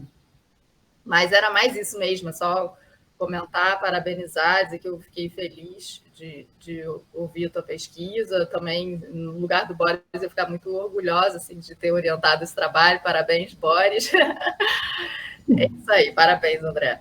Ô, Marisol, muito obrigado. Foi um estudo que eu comecei quando eu entrei no meu estágio e eu vi que eu tinha caído numa gerência que era ligada à fintech. Eu falei, vou fazer um trabalho, né, de conclusão de curso voltado à fintech, né?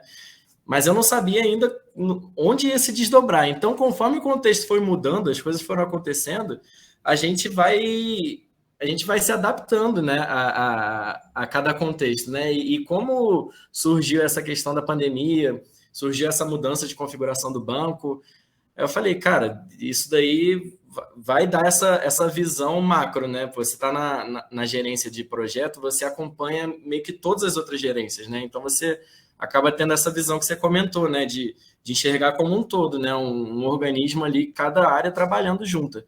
E aí a pesquisa foi migrando para esse lado da gestão de projeto. Então começou, né, ligada à transformação digital, terminou ligada à gestão de projeto. Então por isso que a gente no referencial, isso o Boris me ajudou muito a ligar essas partes, né? Não ser só a gestão de projeto, não ser só a transformação digital e mudança de cultura, né? Ser algo que passasse por todos esses campos de conhecimento. E foi um prazer assim fazer parte disso, né? E dessa pesquisa-ação, achei muito legal esse conceito. E com certeza eu penso também em estender essa pesquisa para mestrado. Eu e Boris, a gente já conseguiu, né, publicar essa pesquisa e também vamos em busca de estender essa pesquisa. A minha chefe, né, na época no BNDES, era muito minha amiga até hoje e ela quer também publicar isso na revista do BNDES, né? Ela quer usar esse estudo como referência para um estudo dela, né, e fazer, né, um casamento ali entre esses estudos para publicar na revista do BNDES. Bacana. Parabéns e boa sorte aí na... Muito obrigado. Resultados acadêmicas. Eu ia aproveitar o gancho. Estou ficando cada vez mais sem voz, meu Deus.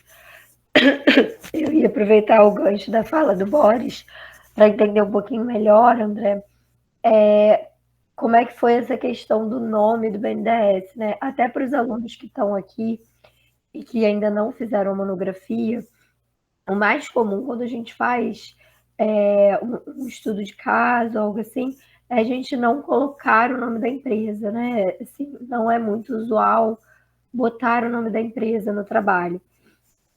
Porque tem várias implicações para a imagem da empresa. Em geral, as empresas não se sentem confortáveis com isso. E aí eu queria ouvir um pouquinho mais sobre isso. Assim, primeiro, por que vocês optaram por botar o nome e como é que foi esse processo? Até estou fazendo essa pergunta também para quem ainda vai fazer isso futuramente, ter uma noção de como é que é isso. Pois é, a gente começou, né, conversando, e eu passei isso para o Boris também, e assim, quando a gente conversou, ele falou uma coisa que é muito certa, assim, se você vai falar assim, um grande banco público de desenvolvimento brasileiro, federal, as pessoas vão saber que você está se referindo ao BNDES, né, de uma forma ou outra. A gente só tem um banco de desenvolvimento econômico e social no Brasil. Então, assim, a gente precisava, né, citar ele e, assim, a parte mais difícil seria, no caso, pegar a autorização, porque não teria como falar dele, né, sem não dar o nome dele, porque a gente falaria da atuação dele. Então, seria algo que né, querendo ou não, você se associaria ao nome do banco. E aí eu conversei com a minha chefe, né, sobre essa possibilidade de citar o banco. E ela falou, foi lá, perguntou lá, né, lá dentro, jurídico, tudo e tal, para os gerentes, chefes dela. E aí ela falou, cara, pode fazer desde que, né, você não entre em documentos sigilosos do banco, né? Porque tem certas áreas que você tem um sigilo. Então, a gente usou dados públicos do banco para embasar uma percepção, né, de contexto. Então, nada ali assim, era sigilo, né? Eram dados públicos, programas de financiamento públicos e linhas de crédito, né? A aproximação deles com fintechs e com agilidade são divulgadas, né, pelo próprio banco. Então, assim, ficou uma forma confortável de poder citar o nome do banco sem que houvesse qualquer quebra de sigilo, dano de imagem, e aí a gente conseguiu a autorização, né? Conseguiu uma cartinha, um documento que a gente anexou lá na monografia. Eu só comecei a orientação mesmo quando ele trouxe a cartinha. Ele ficou me enrolando um tempão. E outra coisa, nós mudamos os nomes das gerências, Vanessa. O que a gente pôde, a gente colocou o nome fantasia. A gente tentou, porque não tinha como dizer que, por exemplo, se eu falasse assim, a maior empresa de petróleo do Brasil, aí fica complicado também, né? Qual será? Não sei. Bom, estatal, qual é a estatal brasileira de petróleo? É a mesma coisa, então vai ser complicado. Você podia colocar uma empresa, se fosse pequeno, de prestadora de serviço, até consegue, mas o BNDES, o que ele ia descrever, não tinha como fugir. Mas a sua pergunta foi muito importante, mas o que a gente pôde, a gente, parafraseando o Marcos Souza, a gente camuflou, o que foi possível. A gente camuflou ao máximo os nomes, enfim, deixamos só o nome do banco, mas tem autorização, inclusive, a gente deixou isso claro na metodologia, nas conclusões, anexamos a monografia, então, eu tenho que fez feito tudo com muito cuidado, mas é uma coisa, como você falou, muito atípica, realmente eu concordo, normalmente é empresa alfa, empresa beta, enfim, eu concordo, mas, por sorte, era um case de sucesso, digamos assim, que causa menos saia justa, digamos, vamos colocar assim, mas tinham pontos desfavoráveis também. A resistência inicial das pessoas a mudarem o modelo mental delas. A gente fez umas críticas também, não foi só passando pano, não. Teve muita crítica também, mas críticas positivas, né, do processo. Enfim. Desculpe eu. Muito obrigada, gente. Olha, não temos mais nenhum inscrito para fazer perguntas. Vou passar a palavra, então, para a Vitória. É a nossa última apresentação do dia, da noite, né? A Vitória orientanda da professora Laura. Não estou te ouvindo, Vitória.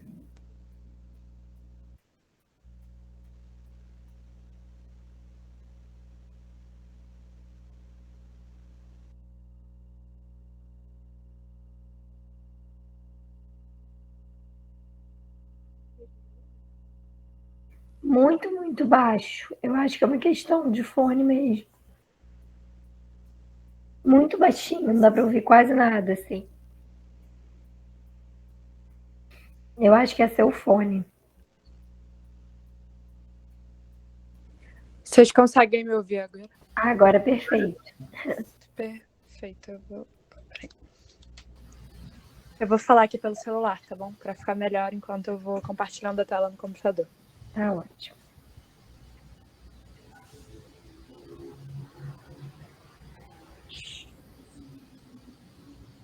Foi certinho?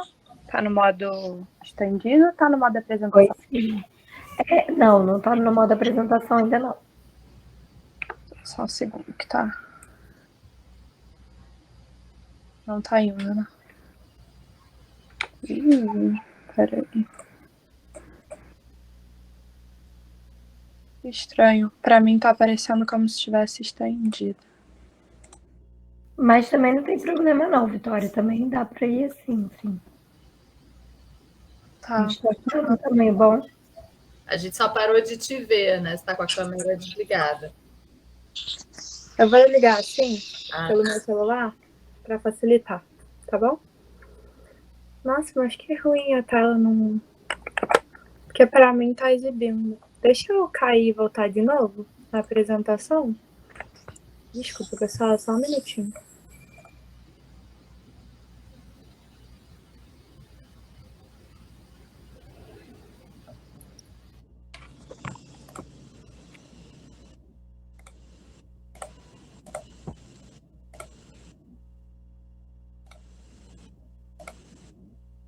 Agora foi, né? Foi, agora foi. Agora foi. Perfeito. Bom, vou começar aqui. Meu nome é Vitória. Meu TCC foi sobre o perfil de compra da geração Z no Rio de Janeiro. E a minha professora orientadora foi a Laura. Primeiro de tudo, era importante entender o que era geração, o que era o termo Z e o que eram as duas coisas juntas. Então, geração tem diversas definições por autores, mas eu trouxe uma aqui que eu acho que ela é bem concisa, que é conjunto de pessoas nascidas entre certo intervalo de tempo. Com relação ao termo Z, ele é um termo em inglês da palavra zap, que numa tradução livre tem a ver com fazer as coisas com rapidez, dinamismo, enfim.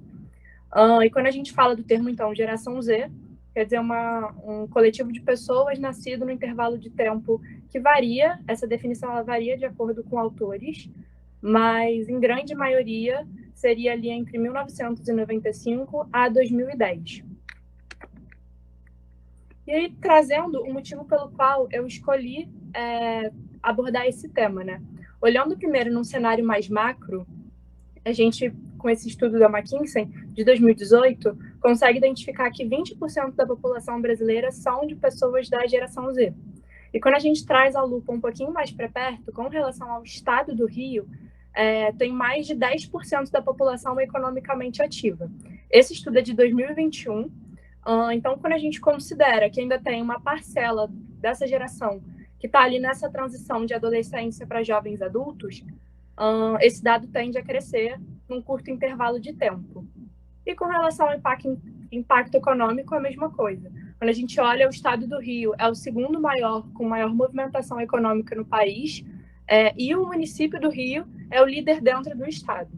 Então, percebida essa importância que a geração Z tem no cenário brasileiro, estadual e municipal, para mim fazia muito sentido por entender que é uma parcela da população que tem peso quando a gente fala sobre consumo. E outro dado que é muito legal de trazer também é que é a primeira geração de nativos digitais. Tem diversas definições desse termo, mas basicamente é a primeira geração que nasce na área digital, né? Então tem aí uma elevada familiaridade, dependência da internet e das plataformas conectadas. Bom, entendi tudo isso, mas qual era o meu objetivo no final de tudo? Era compreender o perfil de compra da geração Z da cidade do Rio de Janeiro, identificando fatores sociais e culturais fundamentais na decisão de compra. E analisar também a questão dos produtos e canais de maior relevância e algumas estratégias de marketing eficazes. Bom, a metodologia, né? O método foi quantitativo, com coleta de dados através de formulário, ficou aberto durante 17 dias, divulguei aí em alguns canais, como Instagram, WhatsApp, procedimento de investigação empírica, pesquisa explicativa e análise descritiva ali, entendendo quais eram os perfis mais latentes. Quando a gente olha o universo, eu busquei esse dado do IBGE de 2022, então aí mais de 6 milhões de pessoas que são habitantes da geração Z no Rio de Janeiro, e fazendo um cálculo de amostra, eu tinha que chegar ali, meu objetivo eram 271 pessoas. Consegui 319, mas fazendo ali a curiosidade da base, entendi que tinha algumas pessoas que não estavam encaixadas nesse perfil, então eu tive que abater esses resultados da minha pesquisa, e ao final a gente teve uma amostra real válida de 280 pessoas, que é o equivalente ali. A gente consegue um nível de 90% de confiança e 5% de margem de erro.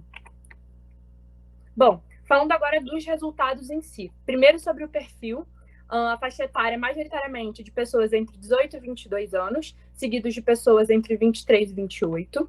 A faixa salarial, a maior parte das pessoas tem até 2 salários mínimos e 21% entre 2 e 4 salários mínimos. Essa situação se explica muito pelo fato de serem jovens que estão sendo alocados agora no mercado de trabalho. E quando a gente fala sobre moradia, aí 36% moradores da Zona Norte e 30% aproximadamente da Zona Sul e Zona Oeste. Na parte do referencial teórico, quando eu fiz o levantamento de alguns dados, no censo do IBGE de 2010, mostrava que a representatividade da geração Z na Zona Sul era bem menor. E esse dado ele é relevante porque essa região da cidade é onde tem a maior concentração de renda. Mas aí a gente se depara com o fato de que essas pessoas têm, assim, a maior parte recebem só até 2 salários mínimos, mas aumentou a concentração dessas pessoas na parte da cidade mais valorizada, com maior concentração de renda, digamos assim, entrou um terceiro fator, que seria a renda per capita. Então, a renda familiar. Essas pessoas recebem pouco, mas a renda do núcleo familiar delas é significativa, então elas também têm um poder de compra relevante. Falando sobre resultados de comportamento de compra, várias das perguntas a gente colocou com um limite de até 2 opções para a pessoa escolher. Motivação foi uma delas. Então, quando a gente fala aí de quantidade de pessoas que selecionaram nessas, pode ter até 280 pessoas selecionando essa opção. Então, no caso de motivações, a gente teve como principais destaque desejo, necessidade e preço. Eu trouxe aqui até uma frase que fala um pouco sobre isso, que é: marcas que mais criam contato com os clientes se destacam. Porque para mim é muito isso. Quando você desenvolve muito bem essa relação, você consegue despertar o desejo, porque você sabe com quem você está falando e o que essa pessoa espera. Ao mesmo tempo, você oferece o que ela precisa, então muito relacionado à necessidade. E a questão do preço, você consegue dar destaque para os seus benefícios, para o que o seu produto ou serviço oferece de bom, e essa percepção de preço, ela não é tão um impeditivo, sabe?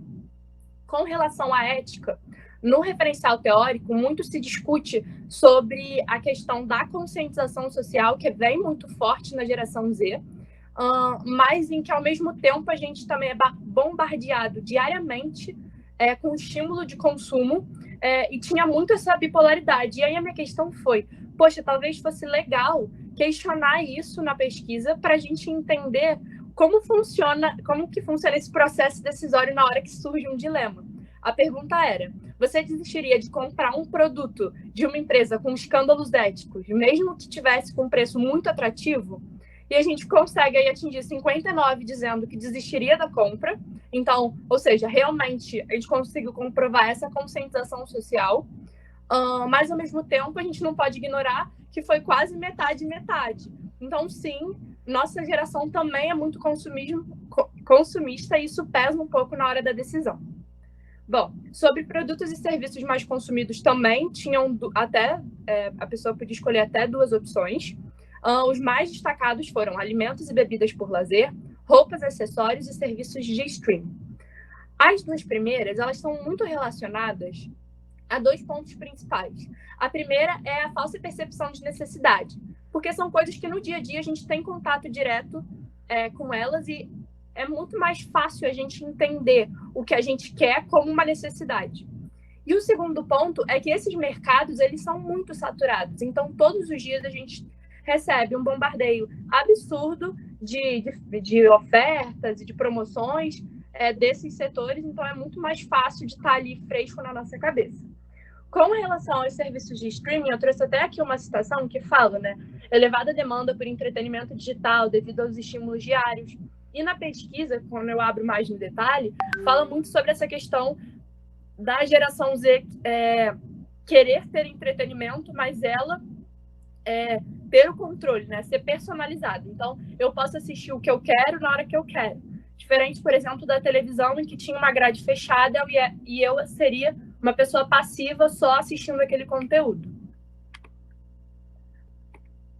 Bom, passando aqui.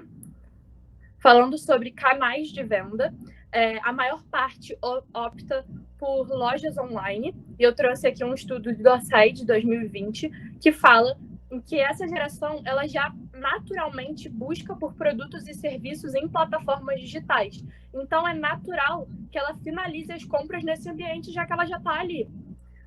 Mas, ainda assim, 36% dizem que preferem lojas físicas. Isso está muito relacionado ao fato de ser o formato mais antigo e que, de certa forma, gera muita confiança, porque você está ali presencialmente, você tem contato direto com aquele produto ou serviço, você sabe quem é o responsável por ele, o que você pode fazer caso alguma coisa não funcione como esperado. Falando de formatos de publicidade, a gente ofereceu 7 formatos diferentes, e a pessoa tinha que avaliar entre nenhuma, pouca, média ou alta influência. Então, como destaques vieram os anúncios no Instagram e os influenciadores digitais. Quando a gente percebe os dados da plataforma no Rio, é a segunda plataforma mais acessada pela geração Z. E os influenciadores digitais, claro que vem isso como uma oportunidade de produzir conteúdo ali para conseguir uma audiência orgânica. Mas um dado relevante também é que o TikTok é a plataforma mais acessada. Então, é estranho o fato dela não ter se destacado também. A audiência, os respondentes falam que mais de 57% diz que não tem nenhuma influência. E muitos dos argumentos dados foram que essa plataforma ela é mais comportamental. Então, trends, dancinhas, e elas ainda não veem muito a plataforma como um argumento de autoridade na hora dela decidir o que ela vai comprar ou não. 3 minutos, tá, Vitória? Desculpa interromper. Nada, que é isso. Sobre influencia, às vezes, o YouTube e a televisão. A televisão surgiu como um ponto diferente do que a gente estava esperando, mas, segundo um estudo, está relacionado ao fato de servir muito como uma segunda tela. Sobre identificação com a marca, quase 70% diz que está relacionado ao estilo. Então, trouxe aqui uma citação que fala sobre nichamento, sobre a importância de você saber e direcionar muito bem o seu produto. E como outros destaques, o engajamento nas redes sociais e o propósito e valores da marca, que são estratégias complementares. Então, se você está oferecendo aquele produto para o seu consumidor e você se faz presente onde ele está todos os dias para ser lembrado e ainda está alinhado aos propósitos dele, você tem muito mais chance de converter. Bom, análise do impacto de influenciadores. Primeiro, a gente verificou se eles estavam, de fato, acompanhando esses influenciadores, e 69% disse que está. Sobre as redes sociais, onde eles mais acompanham, o Instagram, o TikTok e o YouTube, que são plataformas que têm muita interatividade, então esse contato ele é muito mais humanizado. Sobre a audiência, o que eles consomem desses influenciadores? Muito foi falado sobre estilo de vida, saúde e bem-estar, outros e esportes.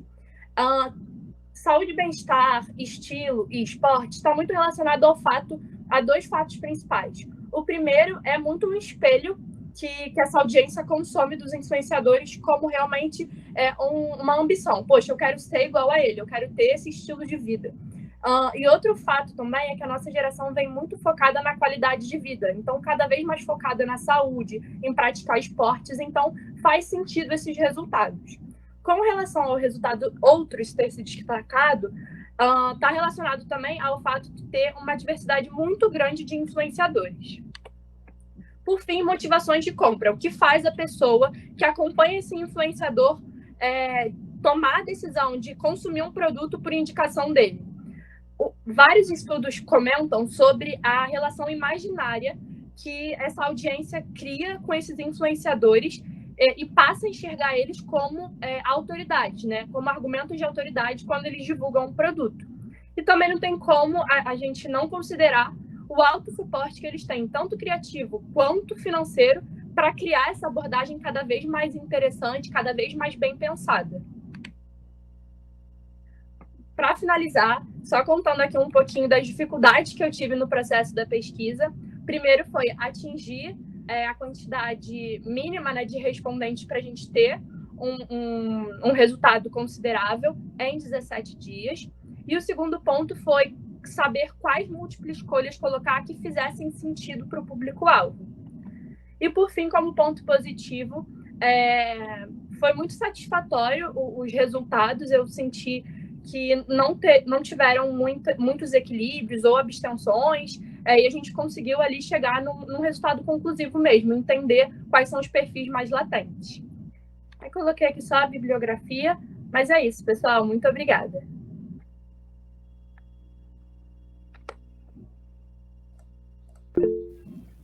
Muito obrigada, Vitória. Parabéns por esse trabalho, parabéns por trazer essa apresentação para a gente. Eu vou passar a palavra para a Laura, para ver se ela quer comentar alguma coisa. Quer fazer algum comentário, Laura? Eu quero sim. Eu quero dar os parabéns para a Vitória e queria comentar que a Vitória foi uma orientanda super disciplinada.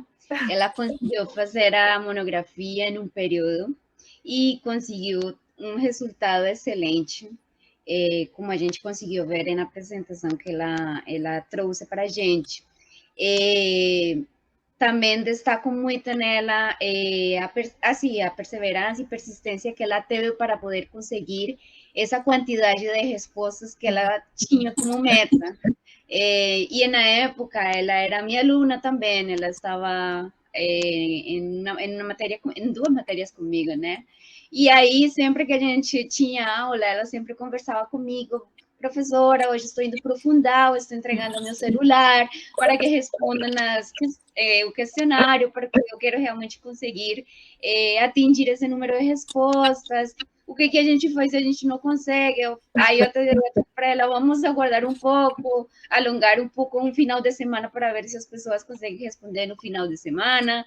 Mas ela estava muito persistente em conseguir essa quantidade de respostas para realmente chegar a uma conclusão bem mais completa, né? Então, ela foi uma orientanda maravilhosa, extraordinária, e eu acho que deixou já um precedente para futuras pesquisas com respeito à geração C, que a maioria de nossos alunos estão nessa faixa, né, da geração C. E nada, parabéns, Vitória. Sucesso sempre. Poxa, professora, muito obrigada. Eu realmente, todos os alunos com quem eu tive contato, que nos períodos seguintes iam aí passar por esse processo de fazer monografia, eu mega te indiquei, porque eu realmente acho você não só uma professora excepcional, como uma orientadora incrível, que me deu todo o suporte, estava ali comigo para tudo. Obrigada mesmo.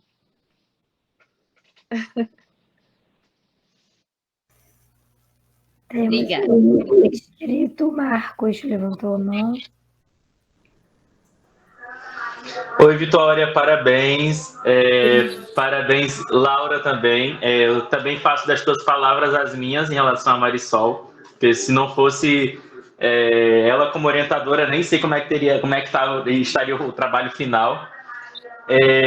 Uma coisa, né, que me chamou muita atenção na sua pesquisa é a forma que você escolheu trabalhar, né, com uma pesquisa quantitativa, tendo em vista a amostragem mínima para, né, concretizar seus resultados, para chegar nos seus resultados. Na pesquisa qualitativa, a gente tem uma abordagem ali com as pessoas, de conversar, é uma troca diferente, não uma troca certo ou errado, independente seja da forma que a pesquisa se conduz.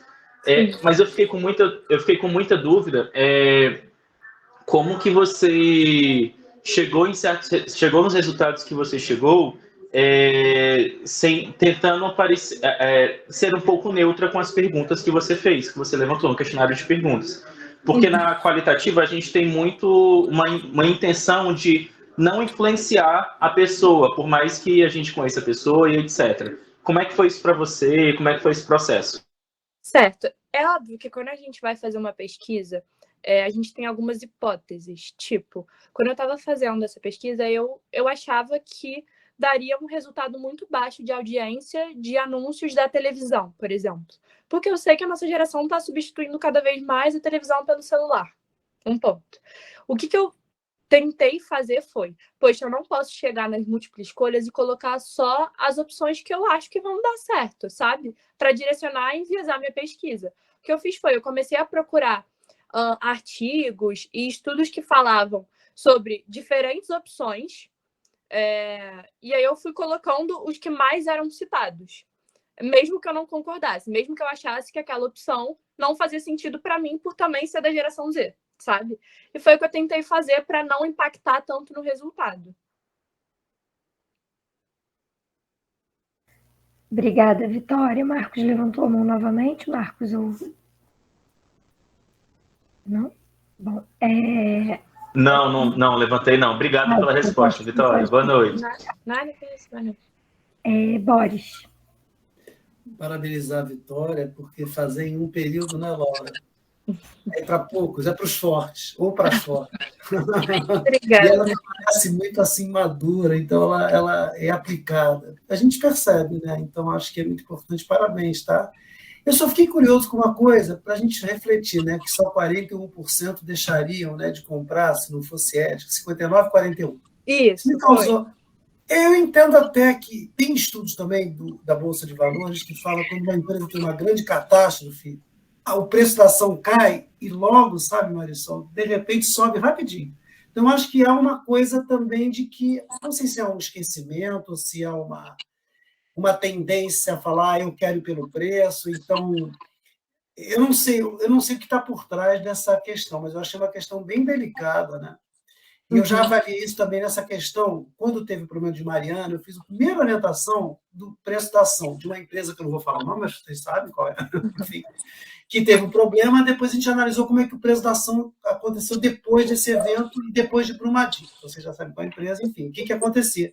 E o preço voltava ao equilíbrio muito rapidamente. Então, não sei se tem a ver isso que eu falei com esse ponto aí de que as pessoas, elas vão pelo preço. O Marcelo, eu não sei se ele quer falar alguma coisa, acho que tem... Não, tem hipóteses que depois eu vou revelar só a você, Mário. Então tá bom. Não, revela... É porque está gravando. Eu também acho isso. Eu acho que o que eles responderam no Forms, talvez na vida real eles considerassem um pouco melhor, dependendo da oferta. Também parei para pensar sobre isso, mas eu tinha que seguir o resultado que estava ali, mas também tem minhas considerações pessoais. Tem toda uma discussão da pesquisa quantitativa sobre esses vieses da aceitação social da tua resposta, né? Como as pessoas de fato se preocupam em dar uma resposta mais bem aceita socialmente. E existem, inclusive, estratégias na hora de montar o questionário para você lidar um pouco com esses vieses de resposta. Mas isso aí já para discussões de teses, dissertações, né? Evidentemente, para o âmbito da monografia, acho que não se aplica tanto, né? Você já fez um super trabalho, né, em um semestre. Só fazendo um complemento bem rápido, naquele caso do preço da ação, é que existem outros fatores que o próprio preço da commodity faz com que a coisa volte a crescer de novo, independente do evento. Claro que eu sou muito simplista aqui, mas claro que tem toda uma análise macro, né, que faz com que as coisas se reequilibrem por outros fatores que não são devido àquela situação específica daquele momento. Então, isso é interessante, que pode talvez camuflar um pouco, talvez não camuflar, a palavra camuflar eu gostei, mas talvez tornar a coisa um pouco menos óbvia, talvez sem a gente entender muito bem. É o que a professora Vanessa falou.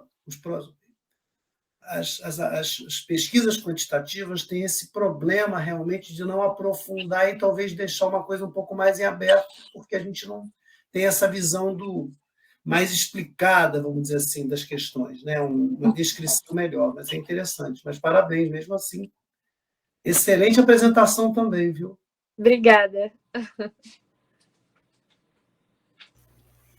Pessoal, mais alguma pergunta, algum comentário?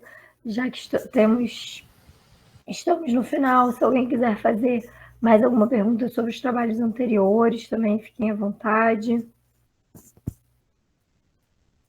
Eu quero só parabenizar a Vitória e a Laura, né, porque, assim, fazer em um período, muitos alunos querem, né, poucos conseguem.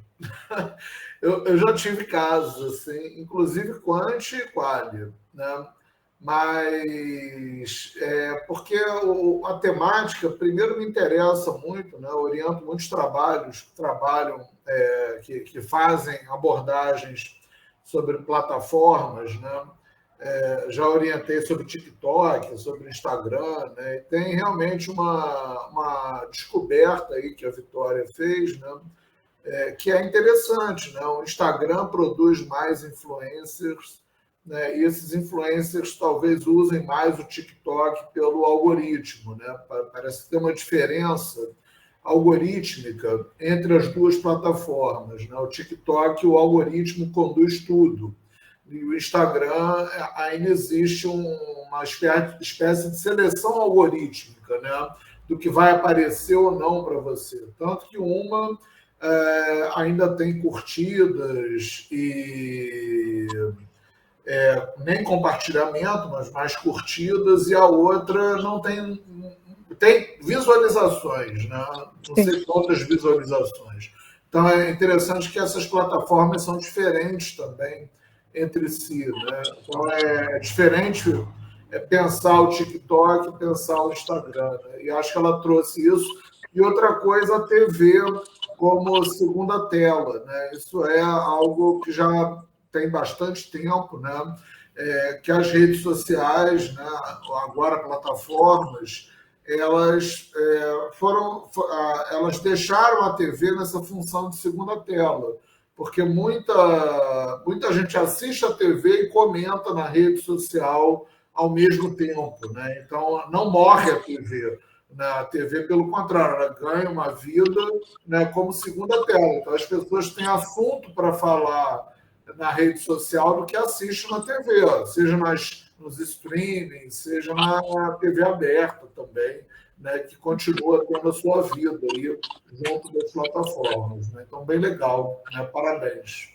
Obrigada. Eu acho que isso também é uma discussão que está acontecendo muito tipo com o YouTube. O YouTube, durante muito tempo, acho que ele foi uma das referências com relação à publicidade, porque qualquer vídeo que você vai ver, você não tem jeito, você não tem para onde correr. E com o TikTok crescendo, eles estavam focando muito mais nos shorts, né? Que era tipo o formato do TikTok. Mini vídeos que a pessoa vai passando também, ela não consome. E tem alguns estudos até que falam sobre a efetividade dos anúncios do YouTube tá caindo por eles estarem focando mais nos shorts também, como o TikTok. Então, muito se explica isso de para onde vai os formatos de conteúdo, porque a gente sabe que muitos deles eles tentam casar com o anúncio, né? Eles precisam vender as coisas, precisa ser um canal de vendas também. Mas como encaixar esse novo formato aí, que está sendo o mais eficaz para prender a atenção da geração Z, junto com a questão de canal de venda. Só para não esticar muito, porque tem a questão da Meta, né, que é a holding que compreende o Facebook, o WhatsApp, o YouTube e o Google, né, desculpa. Tenta copiar sempre, né? Então, o story do Instagram veio do Snapchat, foi para concorrer com o Snapchat. Aí o TikTok, para concorrer, tem o Reels. Né? Então, você vai criando com base na cópia. Nem sempre a cópia dá certo. Né? Funciona. Os originais conseguem, em algum momento, reverter isso. Mas é mais difícil pelo poder econômico. Né? Sim. Justo. Gente, muito obrigada. Já estamos no nosso horário. Amanhã a gente continua. Amanhã temos mais 4 apresentações. Obrigada pela presença de todos. Parabéns novamente a todos que apresentaram hoje. Só trabalho